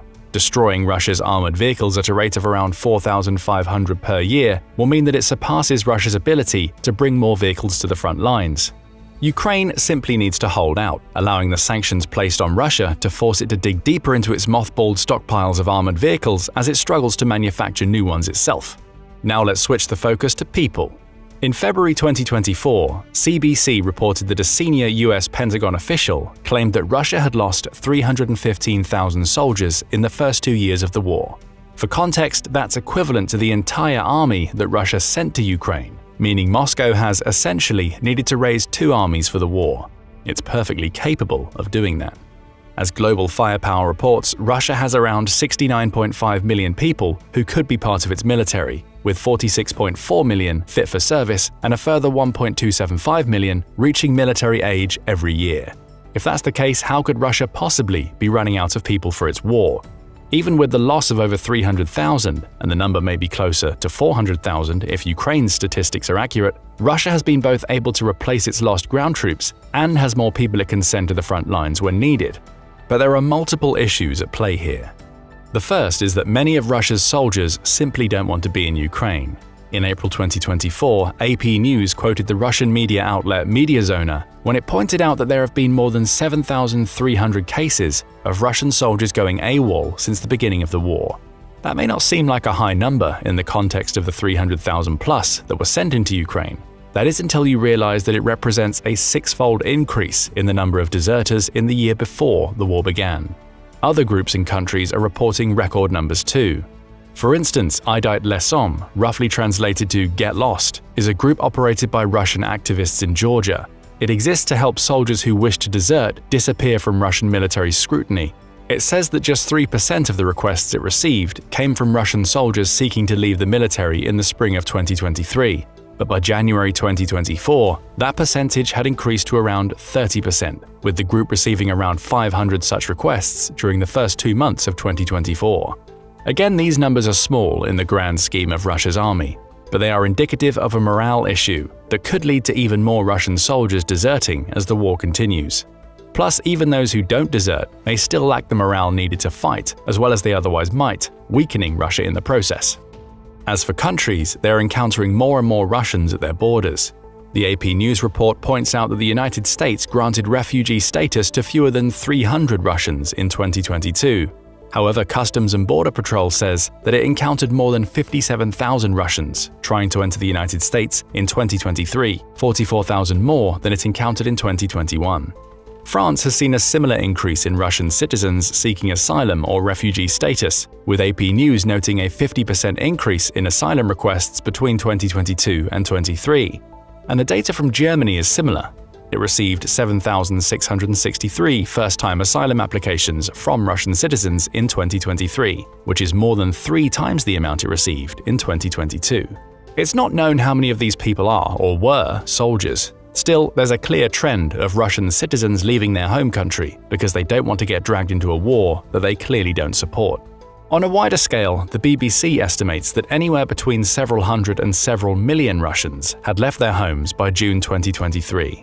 Interestingly, this was a trend even before the Ukraine war started, with the BBC pointing out that many who disagreed with Putin's 2014 annexation of Crimea, along with recent laws that make it easier for Russia to punish dissent, have led to many leaving. Again, these numbers may not appear especially impressive in the context of Russia having many millions more people at military age, but as with the morale issue leading to desertions, they're indicative of a divided Russia. Even some within Russia, including those who've served in its military in the past, believe Moscow is coming close to running out of people. Speaking to GB News in early 2024, a former Russian commander named Igor Girkin claimed that Russia's army is light on numbers and that it's likely the country doesn't have any broad offensives planned for 2024 in light of this issue. Girkin would know. Now in a Russian prison under charges of extremism, he played a key role in helping Russia to annex Crimea in 2014. He believes that Russia finds itself at a point where it already needs to patch up holes in the ranks, and that Moscow will have practically no one to fight its war unless Putin mobilizes at least a portion of Russia's civilian population. There have already been signs of this increasing need to mobilize people outside of Russia's active military. In July 2023, Putin revealed plans to raise Russia's maximum mobilization age to 70, with the plans even going so far as to accept soldiers back into the army who have already been discharged. The plans would also call for Russia's reservists to serve until they're 60, meaning even those who've retired could be called back up. Junior officials find themselves in a similar position. They can still be called up until they're 60. These aren't the actions of a nation that has a steady supply of competent manpower with which to win a war. And competent may be the key word here. As Russia finds itself increasingly relying on new recruits to bolster its numbers, the training those recruits undergo could grow worse. According to Understanding War, a new Russian conscript should undergo between 1 and 2 months of basic training, which is followed up by anywhere between 3 and 6 months of advanced training before they arrive at their assigned units. Once in those units, the new recruits should be trained further with the help of veterans already serving on the front lines to hone their skills and get them ready for active combat. All told, a soldier shouldn't deploy with less than 4 months of training. Yet Understanding War pointed out in March 2022 that Russia engaged in the rapid deployment of fairly untrained reservists right from the beginning of the war. It also said that Russia's reservist and contract servicemen numbers, which are an impressive 2 million on paper, may not be ready for the fight either. Historically, just 10% of those reservists go through the refresher training before being sent back to war, leaving many operating on outdated or half-remembered training from years ago. The situation is so bad that RAND reported in 2019 that Russia actually only had around 5,000 troops who could be considered reserves in the Western sense, meaning they receive regular monthly and annual training, all of which leaves the many hundreds of thousands of reservists Russia claims to have weaker than they should be. The Moscow Times backs these claims up with the story of Ivan, an anonymous soldier on the front lines of Russia's offensive in July 2022. The 31-year-old Ivan told the newspaper he'd received just 5 days of training before he was sent to Ukraine. Others had it even worse. There was a soldier in our company who didn't know how a machine gun works. I wouldn't want to be next to him in the battle. How can you fight like that? How indeed. Sending soldiers into Ukraine with less than a week of training suggests Russia is less interested in developing capable soldiers and more interested in deploying cannon fodder. Perhaps this is part of the plan: send wave after wave of poorly trained soldiers to deplete Ukraine's resources. Whatever the case may be, Russia is finding itself in a position where it's running out of well-trained troops who are already on the front lines and is replacing them with poorly trained conscripts and reservists who likely shouldn't be on the front lines in the first place. Still, Russia has other approaches beyond sending untrained people to war on the ground, such as its vaunted air force, the VKS. Only the VKS hasn't proved even slightly effective in the war in Ukraine either, and it's on the verge of running out of planes and pilots. In a February 2024 report, the BBC repeated Ukraine's claims that it had shot down a stunning 342 Russian planes since the beginning of the war. It's taken out nearly as many helicopters, scuttling 325 choppers since February 2022. It's worth noting that these figures haven't been independently verified, and Russia hasn't commented on the supposed losses. Still, even if they're inflated, it's widely known that Russia has failed to gain aerial superiority over Ukraine, despite having a vastly larger air force. The VKS is the second largest air force in the world, according to Global Firepower, with 2,766 aircraft in a state of combat readiness. Much like we see with Russia's tanks, this would suggest Moscow is in no danger of running out of planes anytime soon. But looks can be deceiving. In a March 2024 report by RAND, the organization points out that Russia is burning through the lifespans of its fighter aircraft to the point where its total force is less than 75% of its pre-war strength. The point here is that it's not just the hundreds of planes being shot down over the skies of Ukraine that presents a problem for the VKS. It's also the overuse of old assets that were already nearing the end of their service lives. RAND's information suggests that the VKS will lose 60 aircraft to simple overuse, meaning the planes have flown beyond the flight time they were built for by the end of 2024. That's planes that aren't going to be shot down. They'll just be cycled out of the Russian inventory altogether because they can no longer be relied upon to fly. Rand also points out that Russia is only building 20 Su-30, Su-34, and Su-35s per year. This equates to it only replenishing about a third of its stock it's losing due to age. That's before you even consider the combat losses Ukraine has inflicted upon the VKS. It's also worth pointing out that a little more than half of the VKS's tactical airframes are over 30 years old. A little déjà vu might come into play here. Just as with its tanks, Russia is increasingly reliant on older equipment to maintain its attacks in Ukraine. The problem the VKS has is that its planes are far more delicate than tanks in the mechanical sense. An old Soviet-era tank can keep chugging along with refurbishments and modernizations for as long as needed, assuming it isn't destroyed in combat. That's not the case for older airframes. They have a limited lifespan and become practically useless once they've reached the end of their road. Rand speculates that these lifespan issues may not affect Russia too much in Ukraine. The problem will come later. Russia will need to rebuild the VKS once the war is over. For instance, Moscow has used its older MiG-31s and Su-27s to conduct air patrols at a distance and occasionally support hypersonic missile strikes on Ukrainian territory. These older aircraft began the war with between 20% and 35% of their original airframe lives remaining, meaning they're likely going to cycle out of service long before the war ends. Where does that leave Russia in the future? The VKS will be depleted, with Russia being forced to build more and newer planes to replace the older models it's lost. That's where the sanctions issue affecting its tank production comes into play. Russia will struggle to build more planes because it can't get its hands on the materials it needs. Perhaps that's why we're seeing Moscow only requisitioning about a third of the planes it needs to replace those cycling out due to airframes hitting the end of their lifespan. Furthermore, the combined NATO forces have access to around 800 fifth-generation aircraft, and they purchase another 100 or so annually.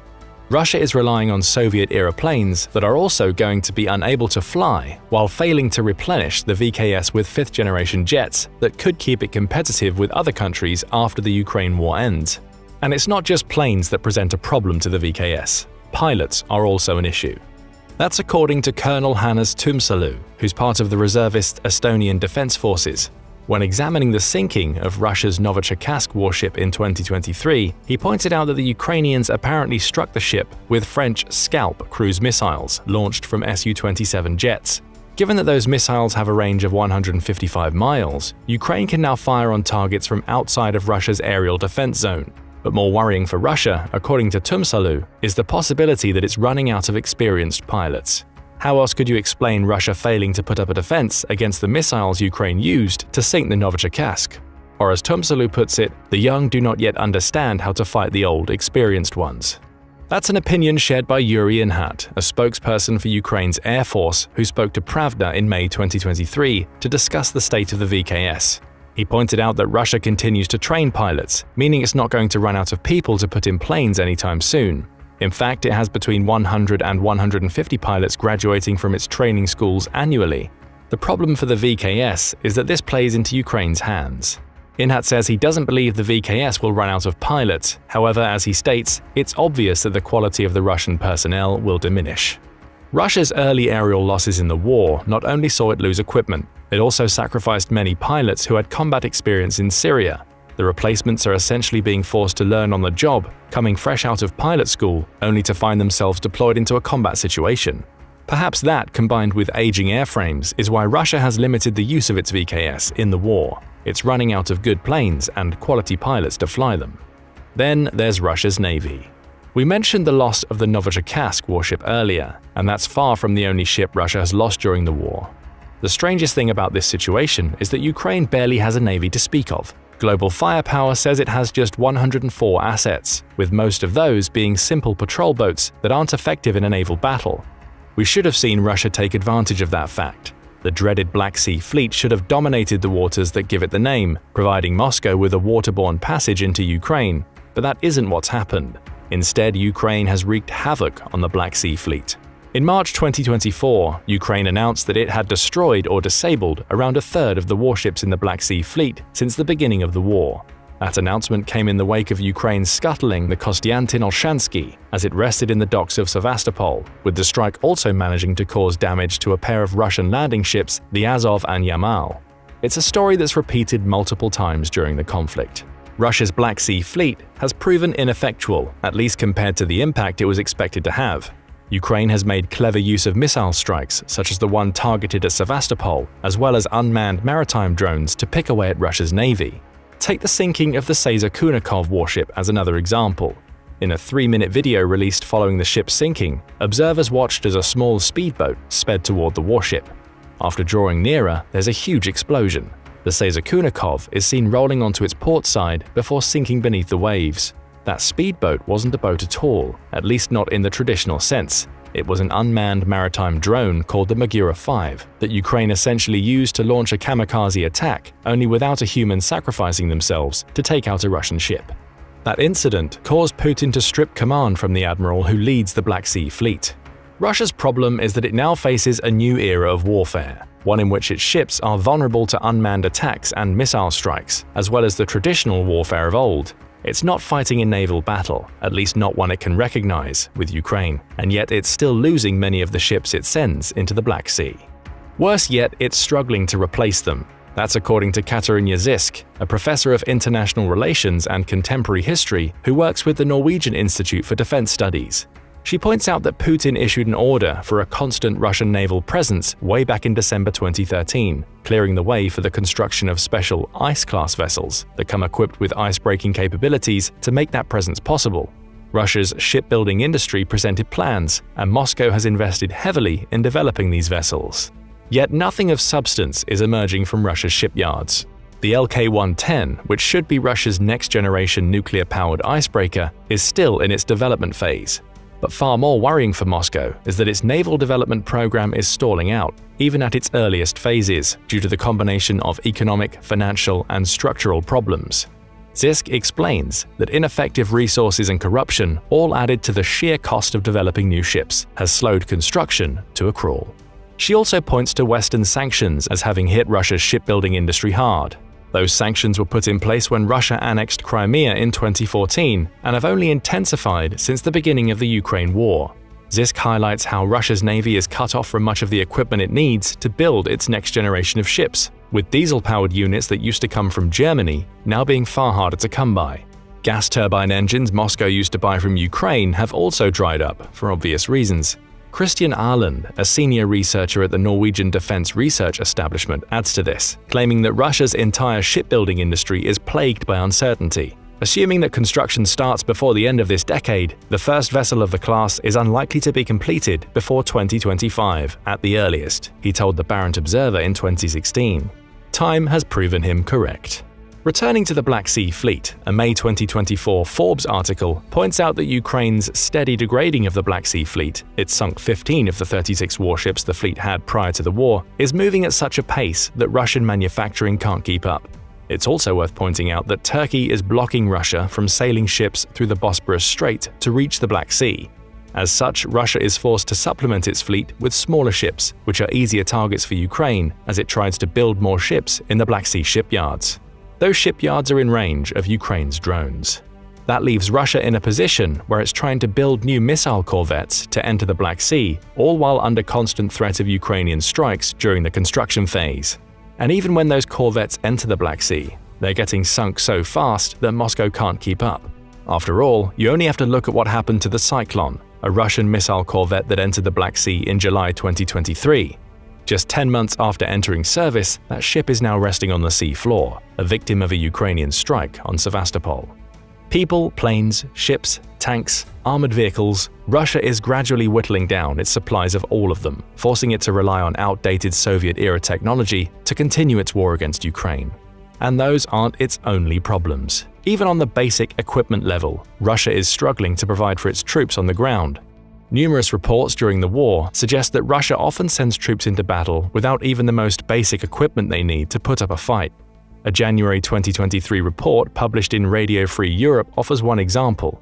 It reported on a video published on Telegram that appeared to show a little over 20 men standing in masks and camouflage gear, appealing for help. The video revealed those men were Russian soldiers, and their message was simple: Please help us sort out our situation." In the video, one of the men says, "Our commander gave us an order not to retreat from our positions, but the commander gave us no cover and no support. We had only machine guns and all the rest of the weapons were damaged." That video highlighted the constant equipment issues Russia seems to have had in the Ukraine war. Other reports suggest Russian troops have received rations that are 7 years out of date. Again, that reliance on old equipment coming into play. And if more recent reports are to be believed, Russia faces extreme challenges in finding new equipment and materials to continue the war.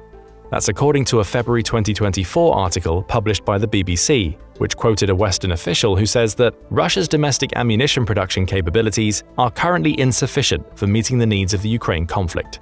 The official goes on to claim that sanctions have hit Russia so hard that it's been forced to look for alternative means of supply, such as buying equipment from other countries to keep its war effort going, or requisitioning equipment that it's meant to be sending to other countries.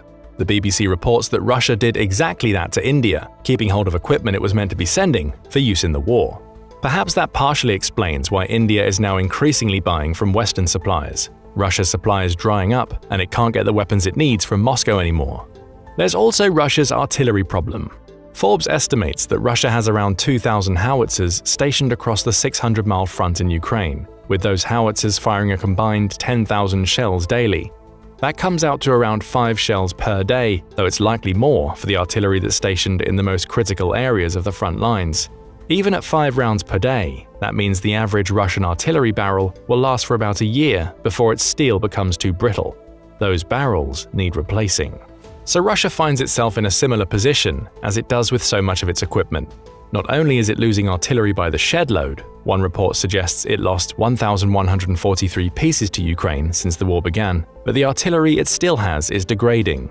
That's led to Russia pulling thousands of Cold War-era towed howitzers out of storage. Those howitzers aren't being sent to the front lines. Instead, they're having their barrels stripped and repurposed to replace the worn-out barrels on Russia's current howitzers. Again, we see Russia burning through its old supplies instead of manufacturing new barrels, perhaps yet another effect of the sanctions placed against it. All of this leads us to a final question. Does Russia have enough equipment to see out the Ukraine war? The odds are that it does, assuming the war ends in the next year or two. But the more worrying thing for Russia is the state in which its military will be when the war ends. Will it still be seen as one of the world's dominant military powers, or will its army be so depleted, with sanctions making it more difficult to recover, that it'll essentially run out of what it needs to be considered a powerful nation by the war's end?